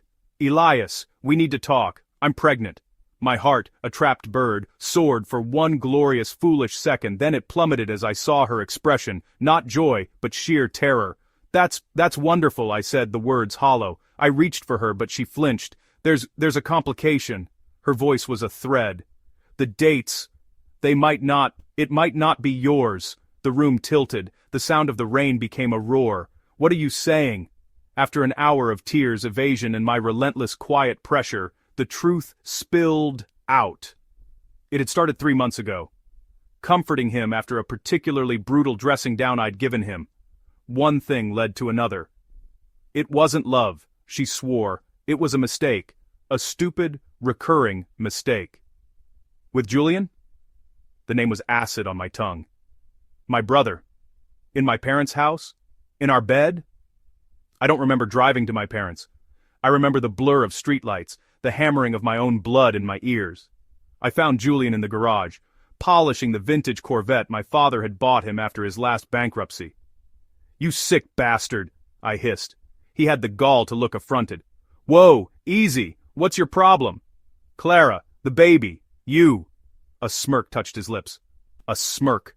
It was the detonator. I swung.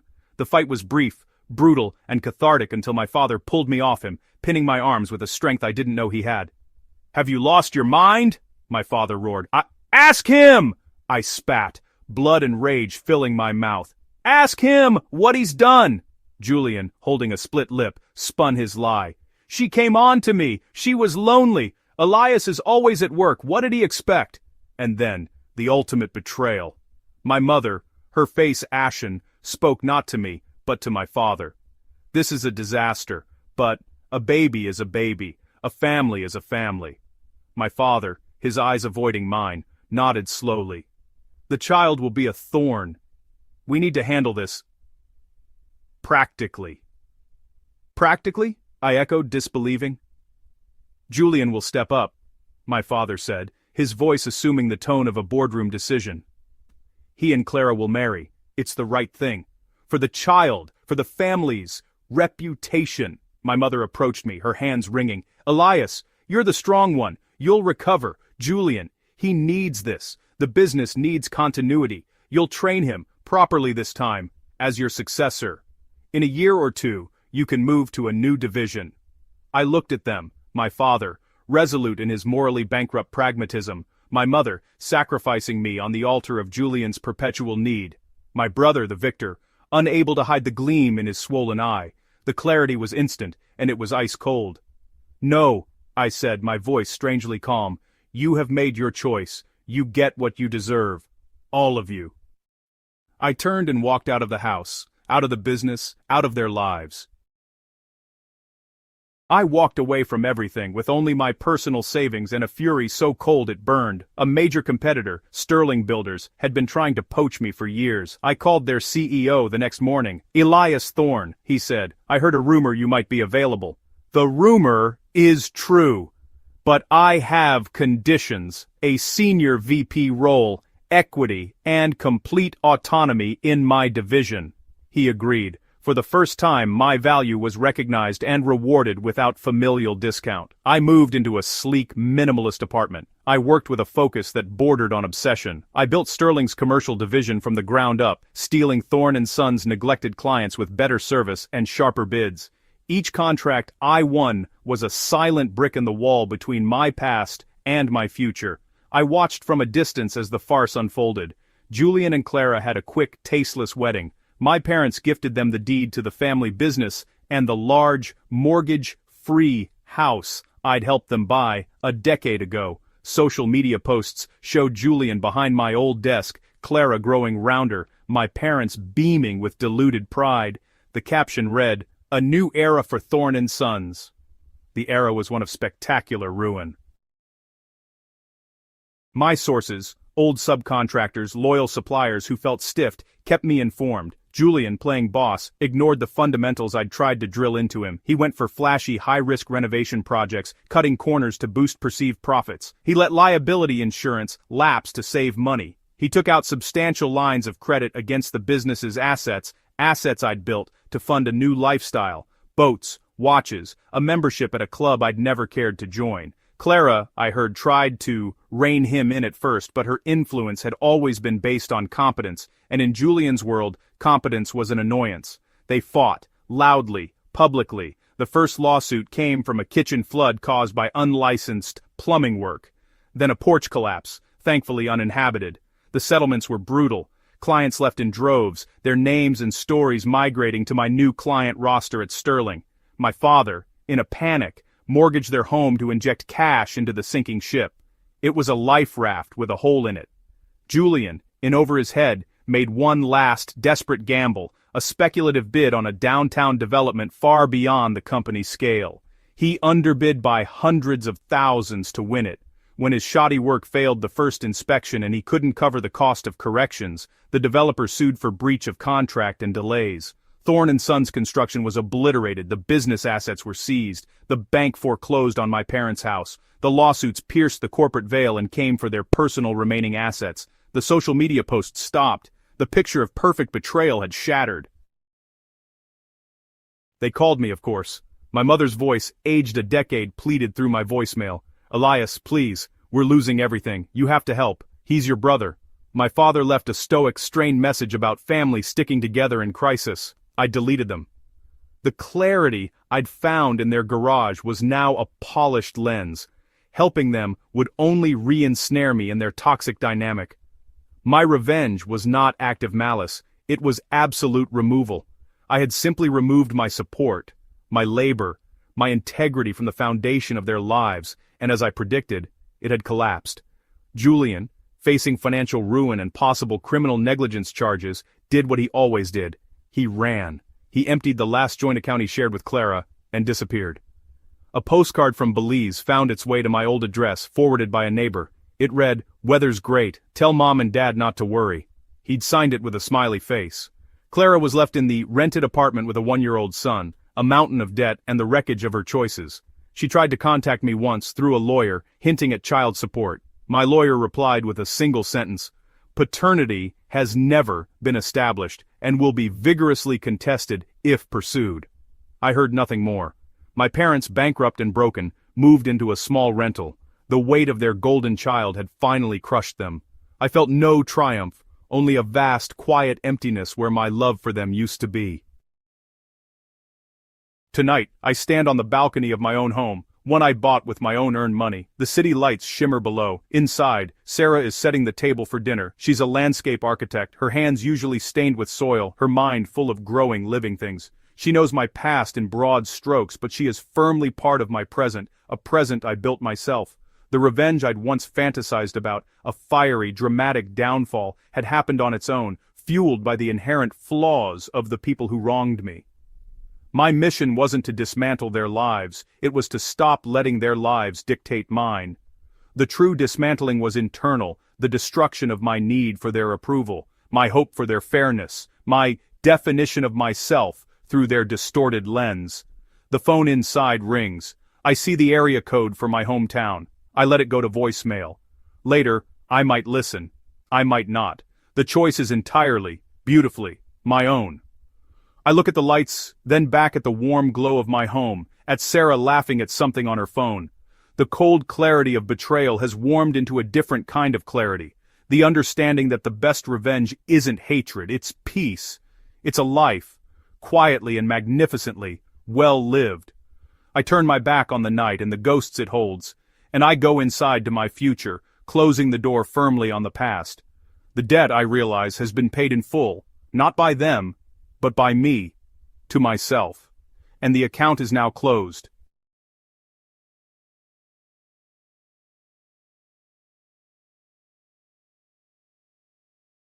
Life, I've found, is a series of balanced ledgers, debits and credits, actions and consequences. For 10 years, I've lived by this principle, building my world on the immutable logic of numbers, where everything adds up and every error has a trace.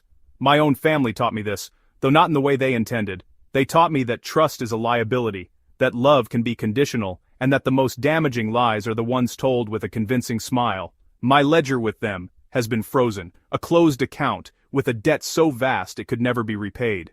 Or so I thought, until they tried to make a withdrawal. The rain sheeted against the floor-to-ceiling windows of my corner office, blurring the glittering Seattle skyline into a watercolor of gray and gold. I was reviewing a merger proposal, the only sound the soft tap of my pen and the distant city hum 30 floors below. My assistant, Mara, a woman whose discretion was worth more than her considerable salary, buzzed in. "Mr. Thorne, there are visitors in the lobby, a Mr. and Mrs. Thorne. They say they're your parents." The pen stilled in my hand. The cold, precise shock of it felt like a bucket of ice water dumped directly into my veins. Thorne. I hadn't used that name in a decade. Legally, I was Elias Gray. I had shed their name like a poisoned skin. "Did they have an appointment?" My voice was calm, the one I used for hostile takeovers. "No, sir. They're quite insistent. The lobby security is holding them, but the gentleman is becoming agitated." I swiveled my chair, looking out at the storm. A decade, 10 years of silence, of abandonment, and they just walk in, entitled. The word bloomed in my mind, hot and acidic. "Send them up, Mara, and have David from legal on standby outside, please." "Sir?" "Just as a precaution, and Mara, record the meeting, audio and visual." "Of course." I stood straightening my cufflinks, onyx set in platinum. Armor.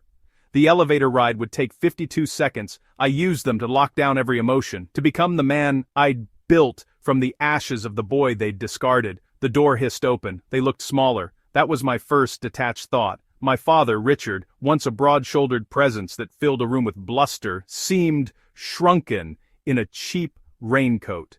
His hair was thin, gray. My mother, Eleanor, clutched a faded handbag like a life preserver. Her eyes, the same hazel as mine, darted around the sleek minimalist office, widening at the view. I saw the calculation in them, the instant valuation of the space, the art, the money. "Elias," my father said, his voice a rough imitation of its old command. He didn't move to hug me. Good. Mr. and Mrs. Thorne, I replied, gesturing to the sitting area. This is unexpected. My mother flinched at the formality. Oh, sweetheart, don't be like that. The term of endearment felt like a spider crawling on my skin. Please, sit. They perched on the edge of the expensive sofa. I took the armchair opposite, a desk between us. A barrier. You've done very well for yourself, my father began, his tone attempting joviality and missing by a mile. We see your name in the paper sometimes. Elias Gray, the whiz kid venture capitalist. We always knew you were smart. Did you? It wasn't a question. To what do I owe this visit after 10 years? The silence stretched, filled only by the patter of rain. My mother's composure cracked first. We need help, Elias. Your father. His business didn't survive the last recession, the medical bills from his heart surgery. Our savings are gone. We're going to lose the house. She delivered it like a script, her eyes pleading. I felt nothing but a cold, hollow echo. I'm sorry to hear about your financial difficulties, I said, my tone precisely calibrated to express professional sympathy, and nothing more. I can recommend a reputable debt counselor. My father's face flushed. We don't need a counselor, son. We need a son. You have more money than you could ever spend. That penthouse in Bellevue, the charity galas. A fraction of it would save us. It's the least you could do. The least I could do. The ledger pages in my mind flipped back, violently. Flashback. 10 years ago. The principal's office smelled of lemon polish and anxiety. I was 16, my hands clammy. My parents sat stiffly, my brother Kyle lounging beside them, a picture of wounded virtue. The allegations are very serious, Mr. and Mrs. Thorne, Principal Davies said. Elias is accused of orchestrating a cheating ring, selling stolen exam answers. Several students have confirmed it. I didn't do it, I said, my voice trembling. It was Kyle. He set it up. He's framing me because I found out he was stealing from Dad's workshop. Liar, Kyle spat, tears springing to his eyes with Oscar-worthy speed. Why are you doing this to me? I caught you going through Dad's things. He's just trying to drag me down with him. My mother looked at me, her face a mask of pained disappointment. Elias, we raised you better than this. To lie, to cheat, and to accuse your own brother? My father's voice was a gavel. The evidence is there. Kyle has friends, a reputation. You're always buried in your books, scheming who knows what. We've had calls. Ugly rumors. You've brought shame on this family. The world tilted. The evidence was Kyle's word and the word of his friends. The rumors were ones Kyle had started. I looked at their faces, my parents' rigid belief, Kyle's hidden smirk, and saw the truth. They had chosen their narrative. The quiet, intense son was the problem. The golden boy, the athlete, the charmer could do no wrong. Get out, my father had said, his voice cold as stone. If this is the man you're becoming, we don't want you in our house. You are not our son. End flashback. I brought myself back to the present, to the two aging strangers in my office. The least I could do, I repeated slowly. You disowned me. You threw me out with nothing but the clothes on my back because Kyle told a convincing lie. You believed him without a single question. You didn't look for evidence. You didn't listen to me. You chose him. My mother waved a hand, a flutter of dismissal. That was a lifetime ago, Elias. You were children, sibling rivalry. It's been 10 years. Get over it. The phrase, so glib, so corrosive, ignited something white-hot in my chest. I leaned forward, my voice dropping to a whisper that made them both lean in. If it isn't a big deal anymore, why don't you admit to it then? Why not say, we were wrong, Elias. We failed you. Just say it. They froze. My father's jaw worked. My mother's eyes filled with defensive tears. No apology came, only entitlement. We're your parents, my father blustered. We gave you life. You owe us. You ceased being my parents the night you locked the door behind me, I said, standing. I owe you nothing. My loyalty, my love, my money belongs to the family I made, the one that didn't require me to be the scapegoat. How miserable you have to be, my mother whispered, her pitying tone the final straw, for your own blood to not love you, not even a little. I smiled then. a cold, sharp thing. "You're confusing me with yourself." I pressed a button on my desk. "David?" The door opened, and my calm, efficient lawyer entered. "David will see you out. Any further communication can go through him. If you attempt to contact me directly or spread any stories to the media about your ungrateful son, you will be facing a restraining order so fast it will make your head spin. Goodbye." Their spluttering, their outraged cries, were cut off as David expertly ushered them out. I turned back to the window, the rain now matching the storm in my soul. The ledger was open again, and I knew, with cold, clear certainty, that the final balance had not yet been settled. Kyle was still out there, and people like him, they always overplay their hand.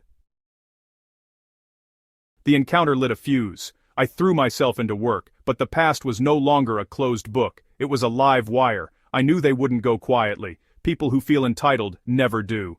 A week later, my grandfather, Pops, called. He was the only one who'd stood by me, who'd let me sleep on his lumpy couch, who'd fed me and quietly paid for my first community college course. The hero, always.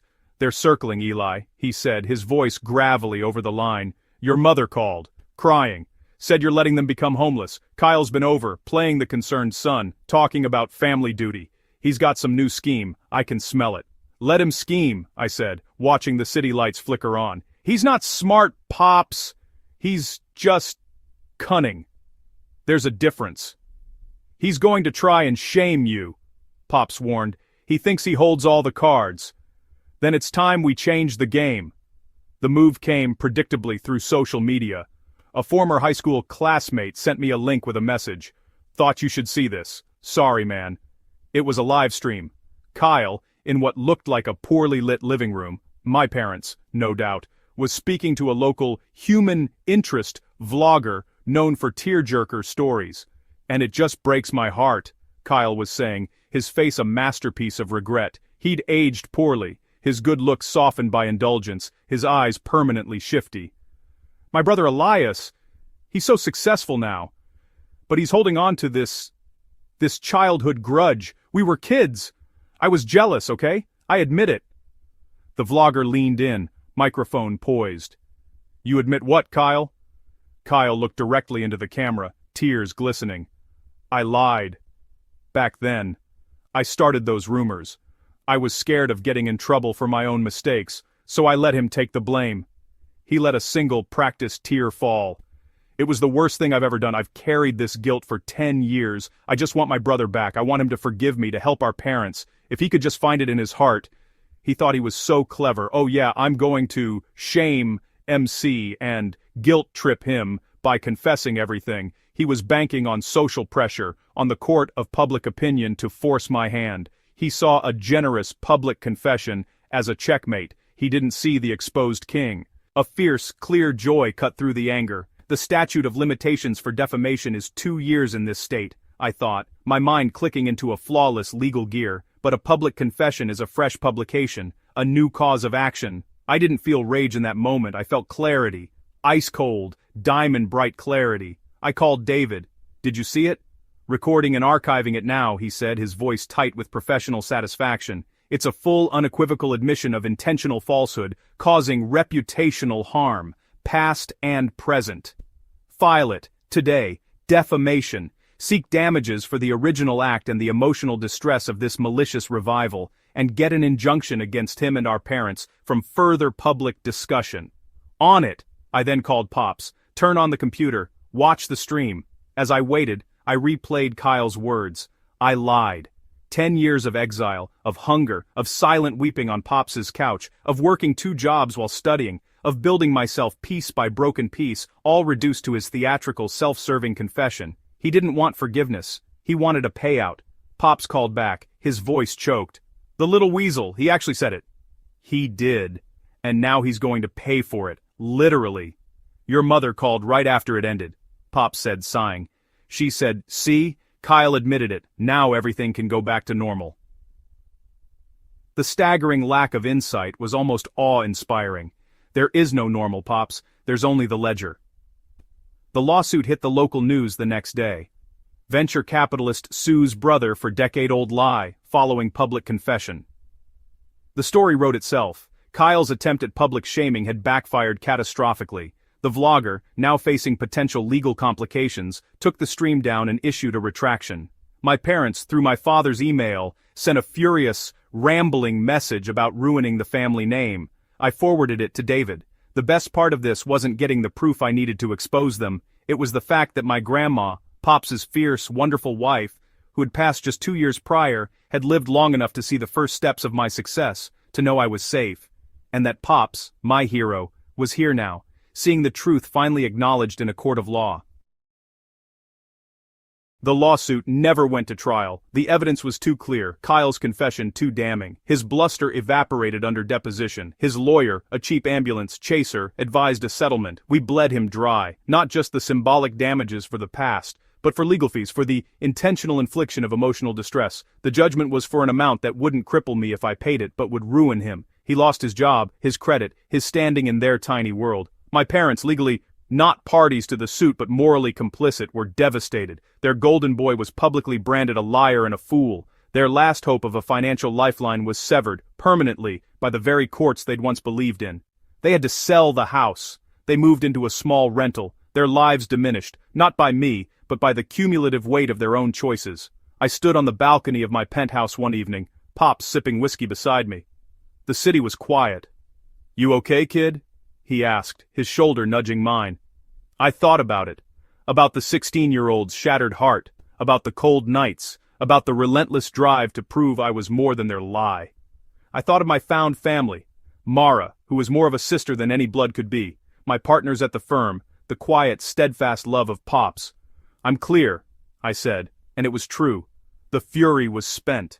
The hollowness was filled with something else, the solid, unshakable knowledge of who I was. The ledger is balanced. They are a closed account. Pops nodded, understanding. They never could see you. They were too busy looking at the reflection they wanted in Kyle. A year later, I heard through a distant cousin that my father had passed. A second, fatal heart attack. My mother moved into a senior living community, funded by what remained of their savings. Kyle was working a manual job somewhere, drifting. I felt no triumph, only a distant, quiet pity. They had chosen the lie, and in the end, the lie was all they had left. I had built a life on truth, on facts, on the logic of consequences. I had love that was earned, not owed. A family that was chosen. The lesson is written in my bones, a ledger entry for my own future, and a warning to anyone who listens. Be smart. Be aware. Be vigilant. And don't let this happen for real to you or anyone you love. Don't give toxic people an inch, because they will take a mile, and when they do, ensure your ledger is impeccable, and let the law of consequences collect in full.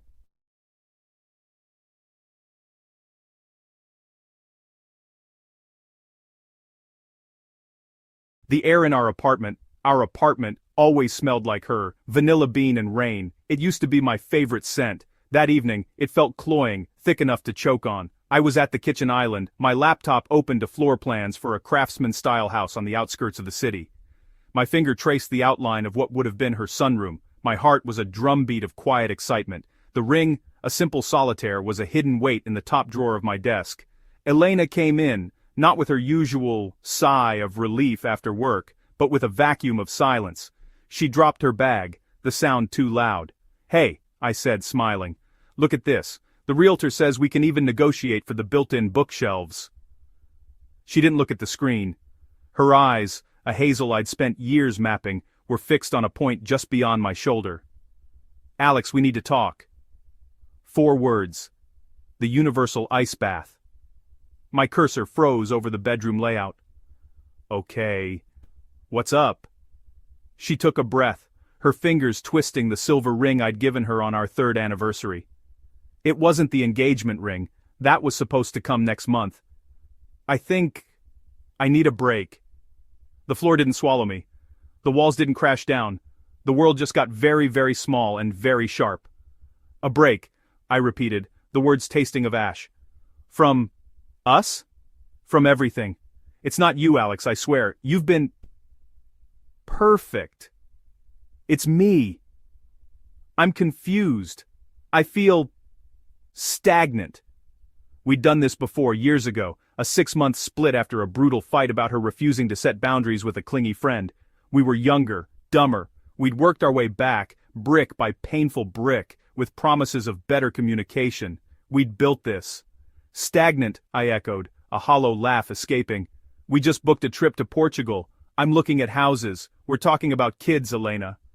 My voice cracked on the last word. I know. And it all just feels like a script. Something I agreed to without realizing the runtime. She finally looked at me, and the guilt in her eyes was a physical blow. There's this new energy at work. This guy, Mark. Talking to him, it's just easy. It makes me remember what new feels like. I need to explore that. I need space to figure out if what I want is this. Mark. A name. A bomb. The suspicion I'd been smothering for weeks. The late nights at work. The new password on her phone. The emotional distance I'd chalked up to wedding stress, ignited into a certainty. So, a break, I said, my voice unnervingly calm, to explore things with Mark. It's not like that. We haven't done anything. He's just a catalyst. This is about me and you. The betrayal wasn't in a kiss. Not yet. It was in the comparison. My years of love, support, and shared history reduced to a script, while a stranger's casual attention was new energy. Have you slept with him? Alex, no, God, I wouldn't do that to you. But her gaze skittered away. The logic I prided myself on, the facts I built my life on, assembled a damning case. The timeline, the emotional withdrawal, the sudden need for space coinciding with a new male presence. You don't blow up your life for a colleague you've just talked to. I closed the laptop. The dream house vanished. Then there's no break, Elena. Her head snapped up. What? Breaks are for pauses, for mutual temporary confusion. You've already left. You're just waiting for me to stop being a backdrop to your indecision. I stood up, my legs steady despite the earthquake inside. You don't get to keep me on a shelf while you sample something new. So, no break. We're done. The shock on her face was almost comical. She'd expected negotiation, tears, pleading, the script, as she called it. She hadn't expected her co-star to walk off the set. You're overreacting. I'm just asking for some time. You asked for a new guy, I said, cutting her off, each word a chip of ice. You just used different words, so go. Be with all the new energy you want. I walked past her, the scent of vanilla now nauseating. I went to the desk, opened the drawer, and looked at the ring box. I didn't take it out. I just closed the drawer. The finality of the sound was the period on our sentence. Her tears started then, real and messy. Alex, please, I love you. I looked at the woman I'd loved for 7 years, who I'd nursed through her father's death, who'd held me when I lost my job, who I'd imagined growing old with. I saw a stranger. No, you don't. You love the safety of me. You love the idea of us. But you don't love me enough to choose me every day over a whim. That's the fact. Now I need you to leave. The next 2 weeks were a grim ballet of separation. I moved like a ghost through the apartment. We divided our life with a cold, logistical efficiency that was its own kind of agony. When she reached for a framed photo from our trip to Colorado, her hand brushed mine. I flinched as if burned. Don't, I said, my voice flat. I'm sorry, she whispered, fresh tears in her eyes. They didn't move me anymore. They were just data points in her emotional storm, one I refused to get wet in. My friends were a divided court. A few like Ben, my oldest friend, were livid on my behalf. She pulled the break crap for a work clown. That's coward speak, for I want to cheat without the label, he'd growled over the phone. But others, mutual friends, echoed the bewildering toxic refrain. You should hear her out, man. Get closure. It was so sudden. Their words were salt in a wound they couldn't see. Closure wasn't a gift she could give me. It was a door I had to lock myself. The final straw was the kids. Elena had 2 from a previous marriage, Lily, 14, and Noah, 12. I'd come into their lives when Noah was in kindergarten. I taught him to ride a bike, helped Lily with her science projects, sat through countless school plays. I wasn't their father, but I'd tried to be a steady, loving presence. During the move-out, I'd gone to collect a few books from the family room. The large leather-bound photo albums were on the shelf. On a whim, I opened one. Our vacation to Disneyland. My face in every other photo had been carefully, meticulously sliced out with what looked like a craft knife. Just a ragged white hole where I'd been standing, my arm around Elena or holding Noah on my shoulders. The physical evidence of my erasure was more devastating than any words. Their mother had no loyalty to me, and in their adolescent struggle, they'd chosen to excise me completely. There was no logic to fight, just the raw, undeniable fact of the scissors.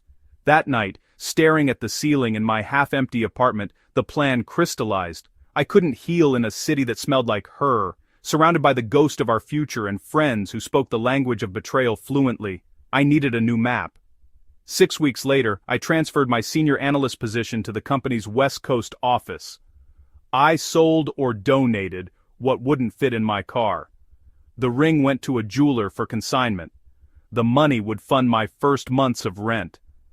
On a crisp Monday morning, I pointed my car north and west, and I didn't look back. Seattle was a palette of grays and greens, a soothing balm. My new apartment had views of water and mountains, not memories. The air smelled of salt, coffee, and damp earth. No vanilla. I adopted a routine: work, long runs along the waterfront, learning the names of the local birds. The pain was a phantom limb, aching, persistent, but slowly learning it was gone.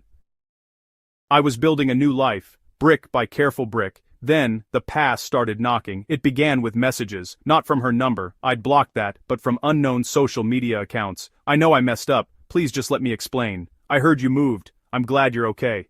I deleted them, block after block. Then, one rainy Tuesday, I saw her. I was leaving my favorite coffee shop and she was across the street under a green awning just staring. My blood turned to slush. She looked thinner, her hair darker, but her eyes were the same desperate searchlights. We locked eyes for a second that stretched into an eternity. I turned on my heel and walked briskly in the opposite direction, my heart a jackhammer against my ribs. How did she find me? LinkedIn. It had to be. A week later, as I was unlocking my car after work, her voice cut through the downtown hum. Alex. She was standing 10 feet away, hands shoved in her coat pockets. Please. Just 5 minutes. Anger, hot and clean, washed over the fear. You don't get 5 seconds. You lost that right. I moved here, for a job. I thought maybe... You thought what? I snapped, my voice echoing off the concrete buildings. That you'd show up and I'd be so impressed by your grand gesture I'd forget you traded a 7-year investment for a cheap thrill? She flinched.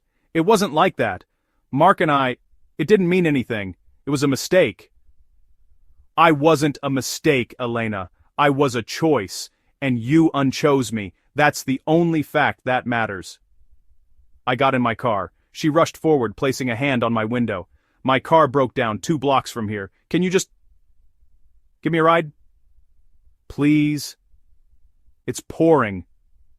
The audacity was breathtaking. It was a tactic, a forced proximity play wrapped in a plea for basic decency. The old Alex, the one who loved her, would have melted. The new Alex saw the calculation. I rolled the window down an inch. The rain speckled her face like tears.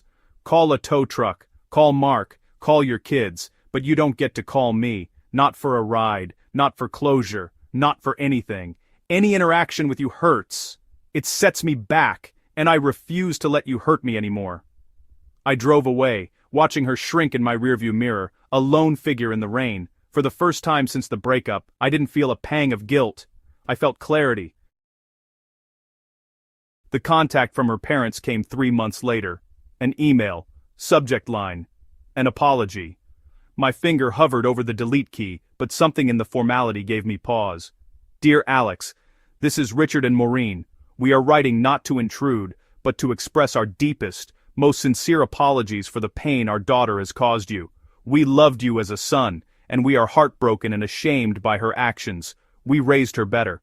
Her behavior since the breakup, which we now understand includes contacting you against your wishes and attempting to insert herself into your new life, is unacceptable and deeply concerning to us. We have urged her to seek professional help, and she has agreed to begin therapy next week. She's also promised us she will respect your boundaries completely from now on. We cannot undo the hurt, but we wanted you to know that we see it, we acknowledge it, and we are so very sorry. You deserved none of this. We wish you only happiness and peace. With respect and regret, Richard and Maureen. I read it 4 times. They were good people. Solid. They'd welcome me, a man with no family of his own, into theirs. Their words held no manipulation, only a clean, sober accountability that their daughter had never managed. They were confirming the facts I knew. Her actions were wrong. My pain was valid. Her continued contact was stalking. I crafted a careful reply. Dear Richard and Maureen, thank you for your email. Your words mean a great deal to me. I have always held you both in the highest regard, and your kindness to me over the years is something I will never forget. Please know that I accept your apology fully and without reservation. The situation is between myself and Elena, and my feelings toward her do not extend to you. I am glad to hear she is seeking help. For my own healing, I must continue to maintain no contact. I believe this chapter is, and must remain, closed. I sincerely wish you both, and even Elena, peace and health in the future. With respect, Alex. Sending it felt like closing a heavy, beautiful book. It was the only closure I needed. The adults in the room had spoken, and they'd handed me the moral victory. I could let the last embers of rage die. Today, the sky over Puget Sound is a brilliant, hard blue. I'm on my balcony, a sketchbook in my lap. I've started drawing the birds I see, a heron, a cormorant, a noisy gull. I'm creating something new, with my own hands. The revenge I'd fantasized about, making her see what she had lost, shaming her, winning spectacularly, never materialized. It wasn't necessary. My revenge is this peace. It's the quiet apartment that holds only my dreams. It's the fact that her name on my phone no longer makes my stomach twist. It just makes me hit block with the detached efficiency of deleting spam. The betrayal was absolute. Not just hers, but the stepkids who cut me from their history, the friends who valued messy drama over loyal silence. That level of disloyalty changes the bedrock of who you are. You don't come back from it to the person you were. You build anew on different, sterner ground. I don't hate her. Hate would be a connection, a cable running back to that vanilla-scented apartment. What I feel is a vast, clear indifference. She is a person who made a choice, and choices have consequences. Her consequence is the permanent absence of me from her life. Mine is the hard-won knowledge that my love, my loyalty, is a profound gift. One I will not offer again lightly. She made her choice. Now, she lives with it. I made mine. And in the clean, salt-tinged air of my new city, I am finally living not with a wound but with a scar. And a scar, I've learned, is just a story your skin tells to prove you survived. My story is mine alone now, and it's just beginning.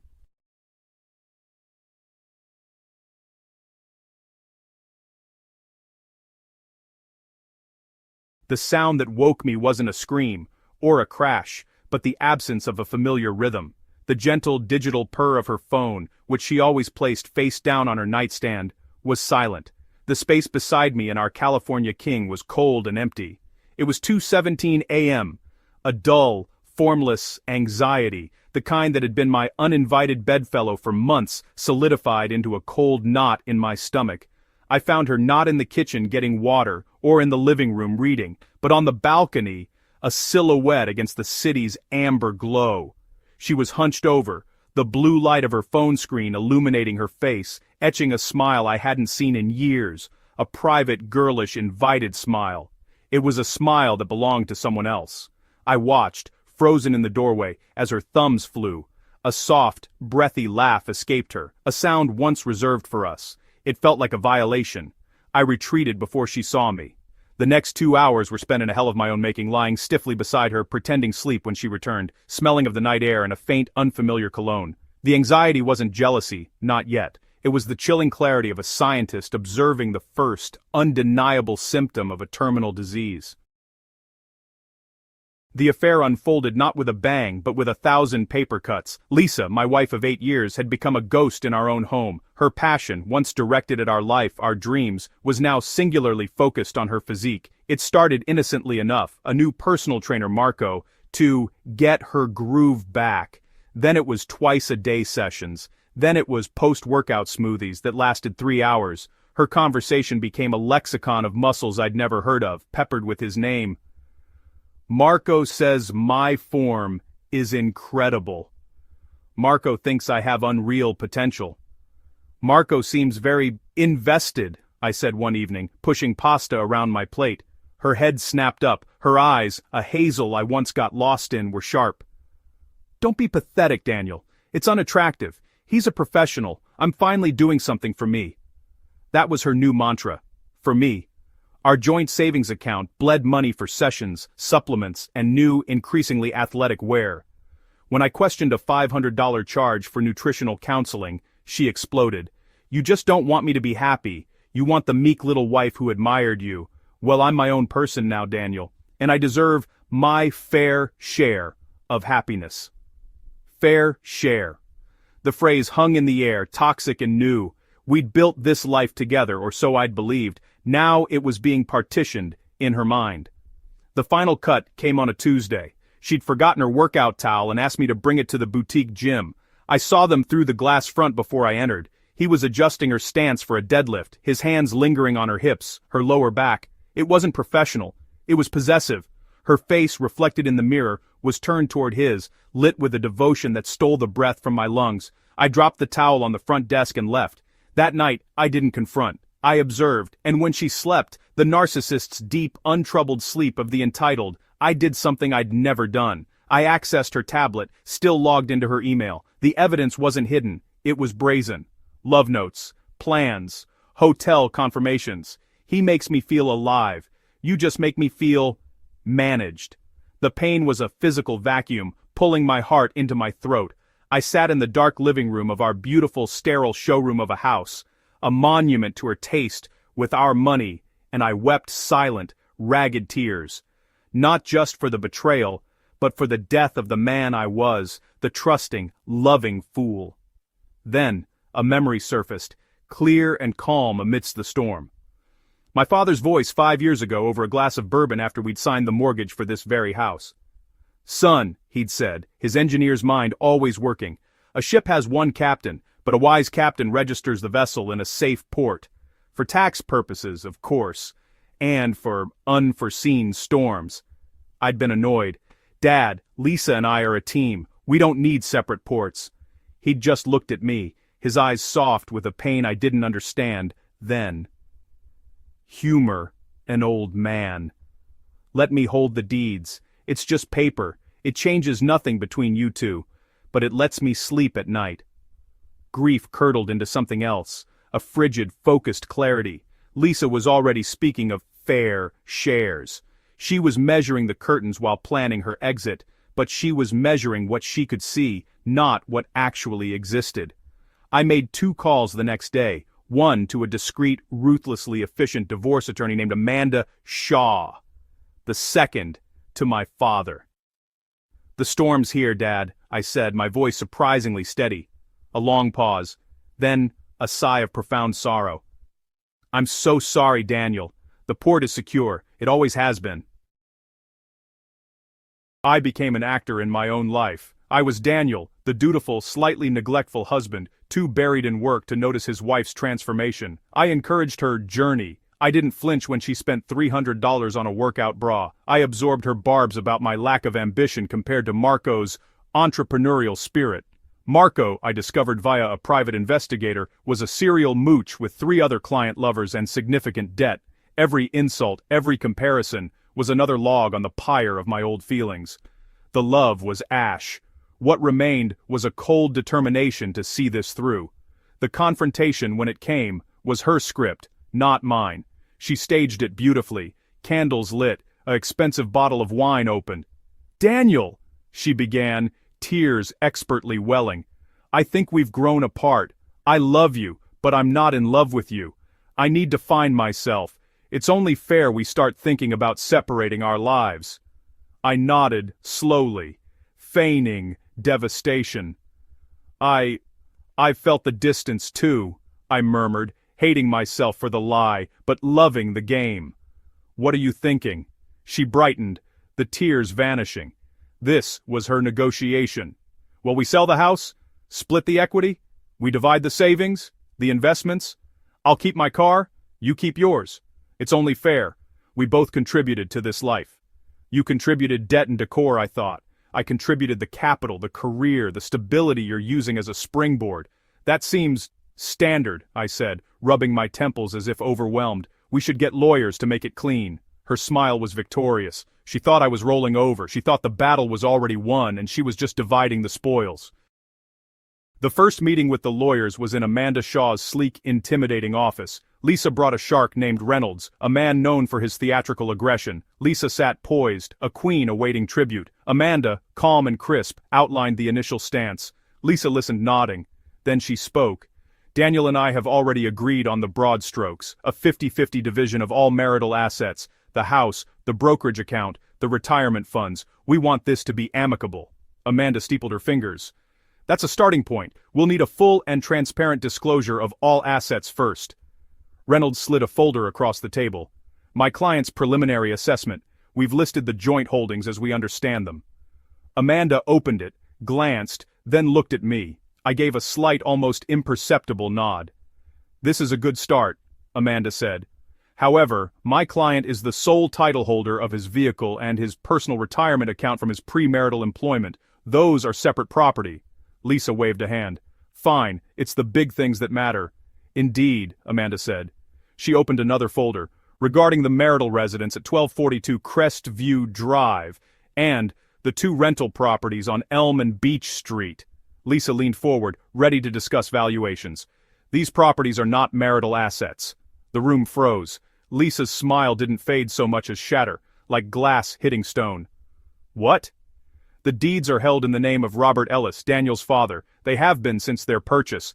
Daniel and you have been tenants, paying rent to the holding company he owns. Reynolds spluttered. That's preposterous. Those were marital funds used for down payments and mortgages. Amanda slid copies of the deeds across the table, notarized and dated years ago. Then, bank statements showing our rent payments to a company called Ellis Holdings, and corresponding deposits from my father into our joint account labeled Gift for Living Expenses. A perfect legal circle. My father's meticulous engineering mind had built an impregnable vault. The funds were gifted from Robert Ellis to his son, Amanda explained coolly. How Daniel chose to commingle those gifts in his marriage is not relevant to the title. The assets were never Daniel's to give and thus are not subject to division. Lisa's face went from porcelain white to a mottled red. You tricked me! She hissed at me, the narcissist's mask finally crumbling into raw, ugly fury. I met her gaze, for the first time since the balcony. The pain was gone. There was only clarity. I protected what was mine. You were so focused on taking half, Lisa. You never bothered to learn what was actually mine. You were busy with other things. The mention of her other life, in front of the lawyers, was a dagger. Reynolds started arguing about constructive trusts and commingling, but the foundation was sand. He'd been hired for a smash and grab on a vault. He hadn't realized the vault was a hologram.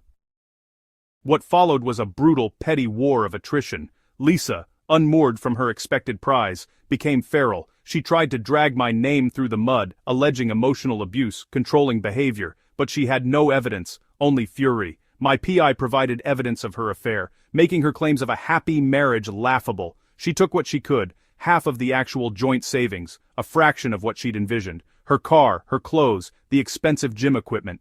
She got no alimony, as my income, while comfortable, wasn't deemed high enough to warrant it after a relatively short, childless marriage where she was employable.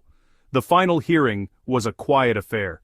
She looked hollowed out, the constant anger having burnt away the glamour. The narcissist's greatest wound, she'd been rendered irrelevant. She wasn't the star of a dramatic divorce. She was a minor player in a game whose rules she'd never understood. As we stood to leave, she caught my arm. Her grip was weak.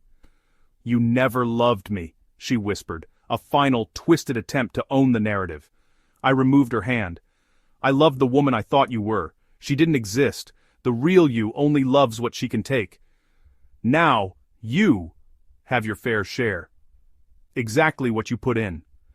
I walked out of the courthouse into the blinding sun. My father was waiting on a bench, a steady, silent rock. He didn't smile. He just stood and put a hand on my shoulder. I'm sorry it was needed, son. You saved me, I said, the full weight of his foresight crashing over me. He hadn't just saved my assets, he'd saved me from a prolonged, soul-crushing war. He'd given me the leverage to walk away clean. You saved yourself, he corrected, by seeing clearly when it was hardest to see. That night, in the house that was now truly mine, held in trust, but mine, I felt no triumph. Only a vast, quiet emptiness and the first, fragile hint of peace. The betrayal had scorched the earth. The revenge had been structural, cold, and absolute, and the clarity was this: love built with a ledger in one's heart was doomed from the start. My father's lesson wasn't about hiding wealth. It was about knowing value, the value of what you build, the value of who you trust, and the priceless, unshakable value of a safe port in a world of storms. I opened a new ledger. On the first line I wrote, "Start again." And this time, build alone, until you find someone who wants to build with you, not just live in what you've built. The page was blank, and for the first time in years that felt like possibility, not loss.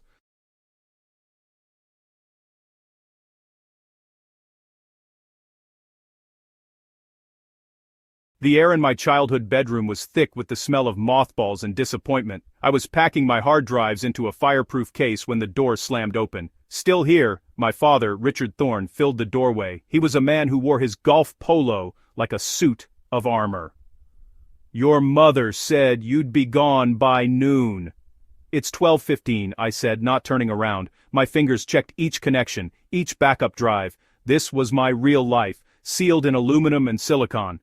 "Your precision is as admirable as it is misplaced," he sneered. "If you applied that to a real job—" "What is a real job, Dad?" I finally faced him. "One with a nameplate, a corner office, one that lets you brag at the club?" His face flushed. "One that contributes, that builds something, not this digital scavenging you do, delivering groceries for God's sake. It's pathetic. It pays the rent I give you." "It's a pittance," he roared, the sound echoing in the small room. "It doesn't cover the cost of the embarrassment. The Howard son is a neurosurgeon. The Miller's daughter just made VP, and I have to tell people my son is a glorified errand boy." He stepped closer, his cologne, something sharp and expensive, failing to mask the sour note of his fury. "You are a parasite on this family's reputation. We are shedding you. Consider this an eviction. Get out. Go live in your car, a hostel, a ditch, I don't care. Sink or swim, but you will not sink here." The words, though familiar, landed differently today. They had a finality, a bureaucratic coldness. This wasn't an emotional outburst, it was an executive decision. My mother, Eleanor, appeared behind him, a phantom wringing her hands. "Leo, sweetheart, don't make this harder. Your father, the stress of the new development, it's taking a toll. We need peace. We need to focus." "On what?" I asked softly. "On keeping up appearances?" She flinched. "On survival," she whispered, and in that whisper I heard the first crack in the family facade. The Thorne Heights project was in trouble. I'd suspected, but now I knew. I zipped my duffel bag, clothes on top, electronics hidden beneath. The sum total of my life in this house. I hefted it, the weight comforting in its simplicity. As I walked past my father, he didn't move from the doorway, forcing me to brush against him. "Failure," he hissed, one last time, right by my ear. "Useless bum." I offered only a smile as I departed. It was a reflex, a baring of teeth against a world that had just formally declared me an enemy. It wasn't for him, it was for me, a promise. I was almost to the front door when her footsteps hurried behind me. "Leo! Wait!"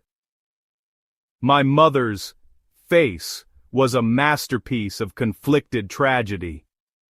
"Here," she said, her voice trembling. She pressed a small embroidered handkerchief into my hand, a useless, dainty thing.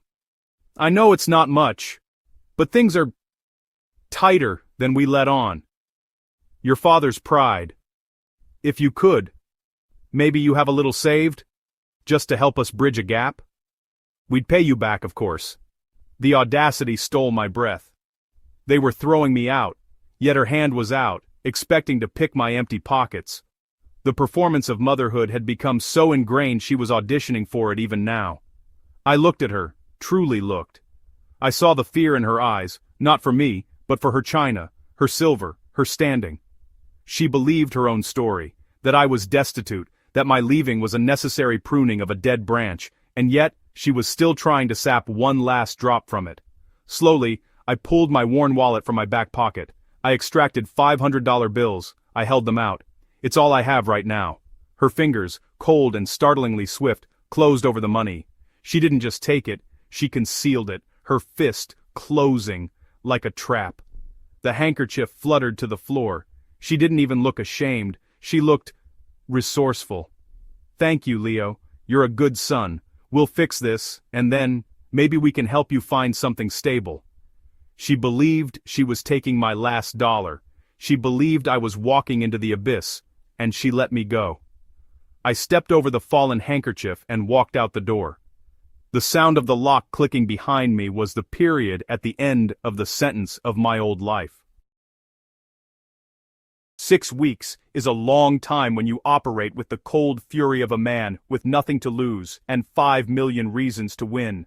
My new apartment was a high-floor, corner unit in a building with a biometric scanner. No one got in unless I allowed it. The silence was luxurious, punctuated only by the hum of servers in my dedicated office room and the occasional chime of a closing deal. My COO, Maya, was a razor-sharp MIT graduate who'd left a Fortune 500 company because she was bored of building other people's dreams. She knew nothing of my family, only my vision. The data from the last mile pilot is insane, Leo, she said one morning, her voice crisp through the speakerphone. We're cutting delivery times by 34% in the test zone. The VCs are frothing. Do we let another round in? Not yet, I said, watching the city wake up below. We leverage the success to secure the Bay Area logistics contract. Use that as collateral for the private debt offering. I don't want more board members. I want control. You're a ruthless bastard, she said, admiration in her tone. I like it. Ruthless. The word would have horrified my parents. To me it was simply practical. Emotion was a data point, not a driver. My personal project ran in parallel. I hired a discreet ex-military investigator. His reports were dry, factual, and devastating. Subject: Alexander Thorne. Liabilities exceed assets due to leveraged speculative plays. Subject: Clara Thorne Wright. Home equity line maxed. Husband's branding agency facing 3 lawsuits for non-delivery. They were a Matryoshka doll of debt, each hollow figure containing a smaller, more desperate one inside. The final piece fell into place at a private equity mixer. I was there under the Viridian Group banner. Across the room, I saw Hank Forsyth, my father's now former investor. His face, thunderous. He was berating my father's lawyer, Mitchell Grant. I don't care about Richard's excuses, Mitch. The man's a dilettante with a blueprint. He chose the cheap concrete, and now the whole foundation's cracked. I'm selling the note. Today. I waited. I let Mitchell slink away. Then I approached Hank with a proposition not of pity, but of mutual profit. I spoke the language of ROI, risk mitigation, and strategic acquisition. He never asked my personal interest. To him, I was just another young shark in a suit. 24 hours later, through a layered series of legal entities, I owned the $2.8 million debt on my father's dream. I was now the wolf at his door, and he didn't even know my new scent. The invitation to dinner came via a group text from Clara, a masterpiece of familial guilt tripping. I replied with a single character. I arrived in a black sedan, not the rumbling junker I'd driven in my old life. I sat in the back for a moment, watching the warm, foolish lights of the house. I felt nothing, no anxiety, no rage, just the serene focus of a mathematician about to solve for X. I let myself in. The smell of over-roasted beef and anxiety hit me first. They were all there, frozen in a still life of suburban tension. "Leo!" my mother gasped. She rushed forward, her eyes scanning me, the wool of my coat, the cut of my trousers. Her hug was perfunctory, her hands patting my back as if checking for a wire. "You look healthy. Are you eating?" "Regularly," I said. My father remained seated, a king holding court over a crumbling kingdom. "Found a flop house with a dress code, I see," he grunted, sawing into the meat. "Something like that," I agreed, taking my old seat. The wobble was familiar. Dinner was a theater of the absurd. Alex held forth on blockchain, misusing terms with confident grandeur. Clara detailed the saga of her custom quartz countertops. My father talked of market corrections and weak hands, his eyes avoiding mine. My mother played the conductor, her smiles brittle, her gaze constantly flicking to me, searching for signs of ruin. The climax of their performance arrived with dessert. A dry bakery tart was placed in the center. My mother cleared her throat, the sound like shattering glass. "Leo, darling," she began, her voice dripping with a saccharine concern that made my teeth ache. We've been thinking. We can't have you drifting. Alex has spoken to his building manager. There's a maintenance position. It's not glamorous, but it's stable. Benefits. You could start next week." Alex nodded, a magnanimous emperor. "It's physical work, but honest, a chance to rebuild a work ethic." The air left the room. I looked at my sister who was nodding along, at my father who was examining his nails, a faint smirk on his lips. Finally, at my mother, whose eyes were wide with the performance of salvation. I took a slow sip of water, placed the glass down with a precise click. "Thank you for the generosity," I said, my voice flat and clear, cutting through the stifling air. "But my current portfolio requires my full attention." "Portfolio?" My father sneered. "Of what? Baseball cards?" From my inner breast pocket, I withdrew a single cream-colored envelope. I slid it across the polished wood, through the crumbs, until it stopped before my father's plate. "What's this?" he asked, not touching it. "A summary of the recent transfer of the Thorn Heights debt instrument. You'll want to review Clause 4.2 regarding acceleration triggers." His face went slack. He fumbled with the envelope, his manicured fingers suddenly clumsy. He pulled out the document. I watched as his eyes scanned the legalese, darting from the debtor name, Thorn Heights LLC, to the creditor, Aurelian Holdings, to the final parent company guarantee, Viridian Group, and then, to the signing authority, Leonidas Thorn, managing member and CEO. The blood drained from his face, leaving a waxy yellow pallor. A low animal sound escaped his throat. "Richard? What is it?" My mother's voice was sharp with fear. He couldn't speak. He just stared at me, his mouth working silently. "In layman's terms," I said, addressing the table but looking only at him, "the weak hand holding your dream's debt has been shaken out. The note has been called. Full repayment of the principal, plus outstanding penalties, $3.1 million, is due to Viridian Group in 30 days. The silence was seismic. "Viridian?" Alex whispered, his financial brain snapping to attention. "The logistics tech company? That's you?"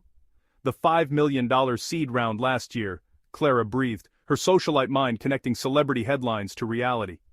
"That was your company?" "Considerably more than $5 million now," I confirmed, my voice still terrifyingly calm.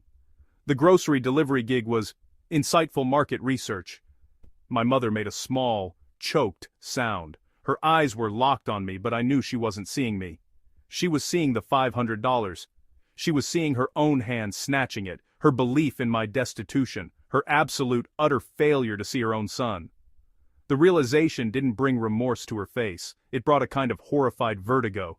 The ground beneath her had not just shifted, it had revealed itself to be a fiction she had built herself. You set us up!" My father finally rasped, the paper shaking violently in his hand. "You sabotaged me!" "I didn't need to," I said, leaning forward slightly. "You did that all by yourself, the cheap concrete, the arrogant overreach, the lying to your investors. I just bought the evidence at a discount. My offer to purchase the Thorn Heights assets outright is on page 2. It's fair, it will clear the debt and leave you with enough to possibly keep this house, if you live modestly." "This is our home!" my mother shrieked, finding her voice in hysteria. "And you almost lost it because you were too busy judging mine," I said, standing. The wobbling chair fell over backwards with a crash. "You defined me by my lowest potential. You valued me only as a negative reference point for your own success. You took the last money you thought I had, Mother, because your performance of being a provider was more important than actually being one." She crumpled, sobbing into her hands, not for me, I knew, but for the obliteration of her own story, her own identity as the long-suffering matriarch. My father was broken, a puppet with cut strings, staring into the abyss of his own failure, made manifest in the son he despised. I walked to the door. No one moved to stop me. "Why?" my father croaked from the table, a broken man. "Just for revenge?" I paused, my hand on the cool brass of the doorknob. I looked back at the ruin of the family I was born into. I felt no heat, no pounding heart, only a vast, still, and pristine clarity. "No," I said, my voice quiet, yet filling the ruined room. "Revenge implies your opinion still mattered. This was just an audit, and you failed." I opened the door and stepped into the clean, quiet night. I did not look back. The real victory wasn't in their crumbling faces or their lost fortune. It was in the absolute, unshakable knowledge that I was free. I had built my own foundation, and it was made of granite and truth, things they could never comprehend and would never again be allowed to touch. The clarity was absolute, and it was mine alone.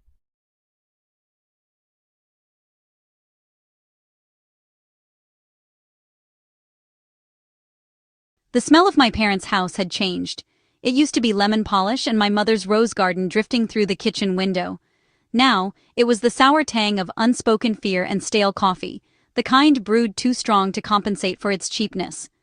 I was home for the weekend, a 20-year-old physics major with a backpack full of differential equations and a knot of dread in my stomach that had been tightening for months.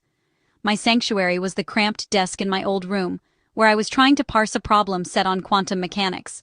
The numbers were a refuge, clean and obedient, governed by laws that never changed on a whim. The summons came not with a call, but with a heavy silence from downstairs, broken only by the low, frantic murmur of my father's voice. When it stopped, my mother's voice, thin and strained, floated up the stairs. "Lena, can you come down, sweetheart? We need to talk." The sweetheart was a rusty blade. It hadn't been used in a while. I found them at the kitchen table, a relic of 1,000 family meals. My father Paul, a once sturdy man now seeming hollowed out, stared at his clasped hands as if reading a verdict in the lines of his knuckles. My mother Evelyn attempted a smile that wavered and died before it reached her eyes. And then there was Mara, my older sister by 5 years. She sat perfectly postured, her manicured fingers tracing the rim of a mug of what I knew was expensive, single-origin coffee, a relic from her doomed venture, the Gilded Bean. "Sit, Lena," my father said, his voice gravel. I pulled out a chair, the scrape of wood on tile unnecessarily loud. "What's going on?" my mother launched in, her words a practiced, desperate stream.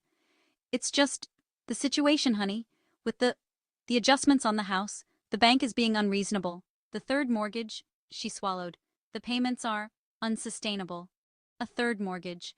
The word still had the power to send a cold shock through me. They'd taken it out 2 years ago, against every shred of logic and my frantic, unheard pleas. Mara had presented a business plan for the Gilded Bean, a boutique bakery coffeehouse fusion. She'd never worked in food service a day in her life. She was a marketing major who'd bounced through 3 jobs in 4 years. No experience in coffee or business and decides to open a bakery? What could possibly go wrong? I'd asked, my voice laced with a teenager's sarcasm that masked genuine terror. I'd been dismissed. "You're too young to understand risk and reward, Lena," Mara had sniffed. Now the reward was a shuttered storefront with a for lease sign and a debt that clung to my parents' home like a terminal disease. "We've looked at everything," my father continued, finally meeting my eyes. His were the color of faded denim, and swimming with a shame so profound it felt like a physical presence in the room. "Every spreadsheet, every option. Your mother's salary from the school only stretches so far. My pension? It's fixed. We can't outrun these payments." The knot in my stomach turned to ice. "Okay," I said slowly, my brain, trained for logic, scrambling for the variables. "So you sell the house, you downsize. It's a lot, but it's the logical—" "Sell the house?" Mara cut in, her voice a whip crack of indignation. "This is their home, Lena. Where would they go? Some one-bedroom apartment, after all they've done for us?" I stared at her. The audacity was a breathtaking supernova event. She was the us in that sentence. She was the event horizon that had sucked all the financial security into its void. My mother reached across the table, her hand cold and dry as paper. "Sweetheart, there is Another way. A temporary measure. My father couldn't look at me. He studied a watermark on the oak table as if it held the secrets of the universe. "Your college fund," he mumbled. "What's left of it. We had to use it. For the last property tax bill." That was a blow, a sucker punch to the diaphragm. I'd known it was dwindling, but to hear it was gone. The scholarship that covered my tuition felt suddenly fragile. Books, rent, food, that fund was my lifeline. And, my mother pressed on, her grip tightening, "your tuition for next semester. If you took a leave of absence, just for a year or two, you could work full-time at the clinic. I'd been a receptionist at a veterinary clinic since high school. You could live here, rent-free, and help us with the payments. We'd get back on our feet, and then you could go back. You're so young, Lena. You have time." The room tilted. The numbers on my quantum problem set would never behave like this. They followed rules. This was chaos. This was sacrifice demanded of the one person who hadn't signed the loan documents. "You want me," I said, my voice dangerously calm, "to drop out of college, to bail out a debt I told you not to incur, a debt for her business." I didn't point at Mara. I didn't need to. "It's not about blame, Lena," my mother cried, tears finally breaking. "It's about family. We're in crisis. We need you to pull with us, not against us." "Pull with you?" The calm shattered. "I've been pulling. I've worked since I was 16. I took out my own student loans for what the fund didn't cover. I didn't ask for a third mortgage on my future."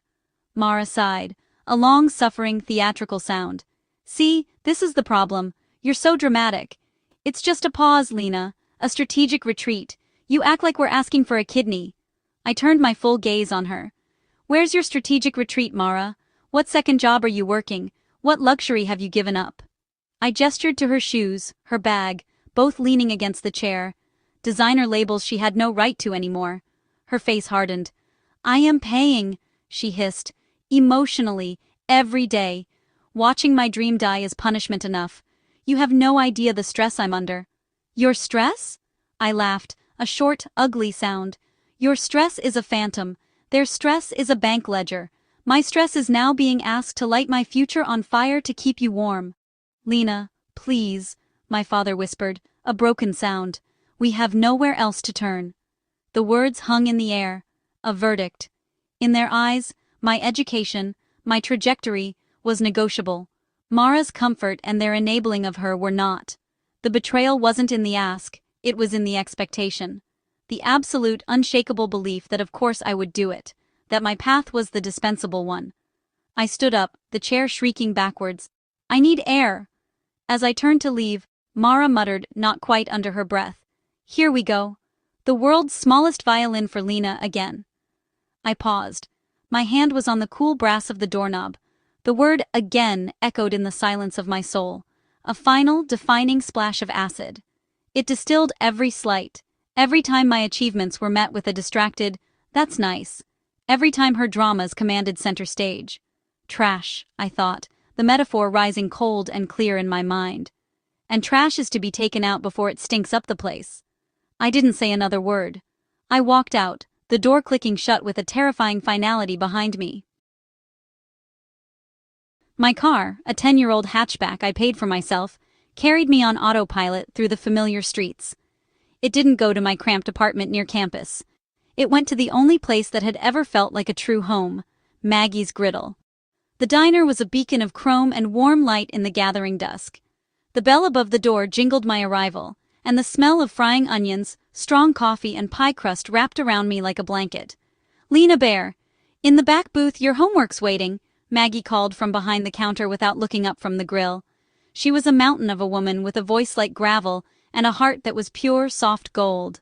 Her husband, Joe, a quiet man with kind eyes, waved a spatula from the pass-through.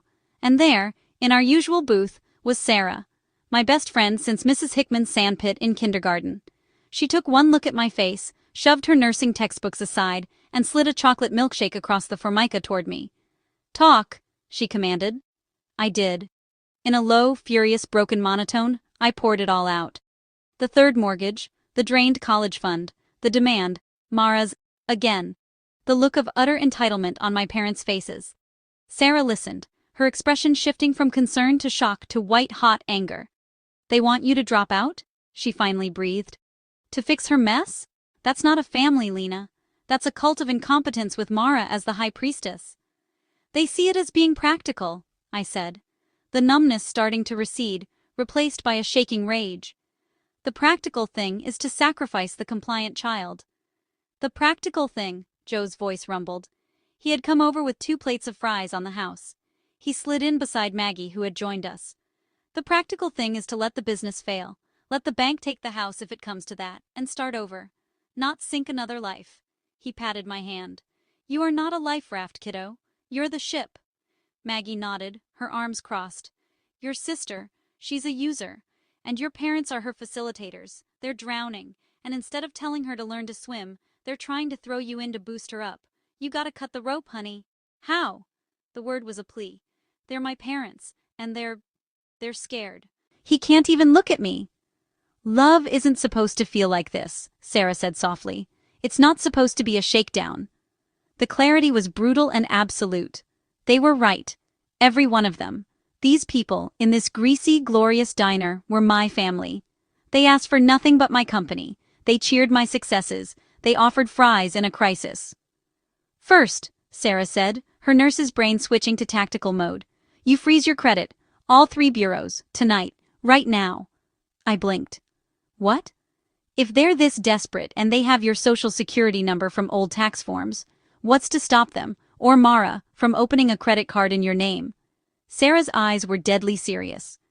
You need to make sure that your cruel family doesn't take out any credit cards in your name. It happens all the time. A new, deeper layer of horror washed over me. It was unthinkable. And yet, an hour ago, I would have said them asking me to drop out was unthinkable. The logic was chilling. Desperate people did desperate things. People who believed they were entitled to your future might also feel entitled to your credit. Okay, I said, my voice stronger. Okay, I'll do it tonight. Second, Maggie said, you give them your answer. One time. Clear, clean, no room for negotiation. And then you walk. You don't jade. Jade? Justify, argue, defend, explain, Joe supplied. They don't want logic. They want a sacrifice. Don't give them the drama. Just the no. The plan solidified, cold and hard and necessary. It wasn't revenge yet. It was self-preservation. It was the building of a levee against the flood of their poor choices. I left the diner that night fortified by more than fries. I had a mission. I went home to my apartment, and, with Sarah on video chat for moral support, I placed fraud alerts and froze my credit with Experian, Equifax, and TransUnion. Each confirmation email felt like a bar sliding into place on a door they were trying to kick down. The revenge, I realized, would not be dramatic or loud. It would be quiet. It would be the sound of me walking away, my future, my credit, and my sanity locked safely behind me. It would be the sound of their chaos, finally, having to consume itself. I didn't go back to my parents' house for a week. I let their calls go to voicemail. The messages evolved from pleading, "We just want to talk, honey," to guilt-tripping, "Your mother isn't sleeping," to finally a tense, cold message from my father. "We need a decision, Elena. The payment is due on the 1st. The use of my full name was a declaration of war. I arrived on a Sunday afternoon. The house felt even smaller, the air thicker. They were all there again, arrayed at the kitchen table like a tribunal. This time, I didn't sit. I remained standing, my backpack with my laptop and textbooks still on my shoulder, a physical reminder of what they were asking me to abandon. "Well?" my mother asked, her face pinched with hope and anxiety. I took a breath, channeling the clarity I'd found in Maggie's diner. "My answer is no. I will not be dropping out of school. I will not be contributing to the mortgage payments for a debt I did not incur." The silence was absolute, then explosive. "Lena, you selfish girl!" my mother shrieked, tears immediate. "After all we've done for you." "What have you done for me lately, Mom?" I asked, my voice eerily calm. "You spent my college fund. You're asking for the rest of my future. That's not giving, that's taking." My father stood, his chair falling backwards with a crash. "You have a responsibility to this family." "I have a responsibility to myself first," I said, meeting his furious gaze. "A responsibility you all seem to have forgotten. You sacrificed my security for Mara's whim. I won't sacrifice my education for your failure to say no to her." Mara sneered from her seat. "So that's it? You just walk away? Let them lose their home?" I finally looked directly at her, my gaze flat. You let them risk their home. The consequences are yours to share. Get a second job. Sell your car. Downgrade your apartment. That's what adults do. They don't demand their kid sister set herself on fire. You heartless bitch, she spat. The word hung in the air. In that moment, any lingering filament of sisterly affection vaporized. She was just trash, and I was done living in the dump.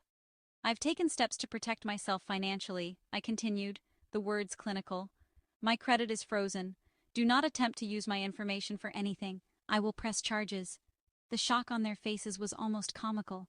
My father's anger drained, replaced by a look of utter, devastated betrayal. You think we would steal from you? I think you're desperate, I said simply. And you believe what's mine is yours to use to fix problems. It's not. It stops today. I shifted my backpack, the weight of my books a comfort. I love you, but I will not destroy myself for you. You need to solve this without me. Sell the house, declare bankruptcy, make Mara contribute. Those are your options. I turned and walked to the door. There were no more pleas, just a stunned, hate-filled silence from Mara and the gut-wrenching sound of my mother sobbing. As I reached for the knob, my father's voice, hollow and broken, stopped me.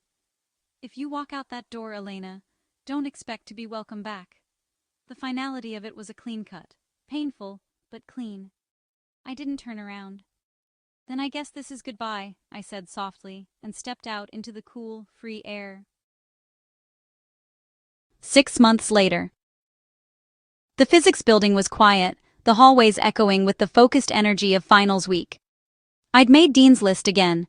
I'd also picked up more hours at the clinic and started tutoring undergrads. I was tired, but it was my tiredness. The weight on my shoulders was the weight of my own books, my own ambitions. My phone buzzed. A text from an unknown number. It was Mara. They're selling the house. The closing is next month. They're moving into a rental, a 2-bedroom. I have to get my own place. Are you happy now? I stared at the words. I felt no triumph, only a profound, weary sadness. They had chosen the inevitable path anyway, just 6 months later, and with far more bitterness. I had been the sacrificial lamb they'd intended to slaughter to delay this very outcome. I didn't reply. I blocked the number. Later, at Maggie's griddle, over a celebratory slice of apple pie with Sarah, Joe, and Maggie, I told them about the text. You're not happy, Sarah observed, squeezing my hand. No, I said. I'm clear. There's a difference. Happy would imply I'd won something. I hadn't won. I'd simply refused to lose. The clarity was in knowing I'd drawn a boundary in concrete, not sand. It was in the quiet certainty that my degree, my credit score, my peace of mind, were mine. They were not community property for my family to plunder. The betrayal had been real. The revenge was my unwavering, quiet no. And the clarity was the understanding that sometimes saving yourself is the only salvation you're offered. And it is enough. I took a bite of the pie, sweet and tart and perfect, surrounded by the people who made the world spin. The future ahead of me was mine to write, one clean, logical, self-determined equation at a time.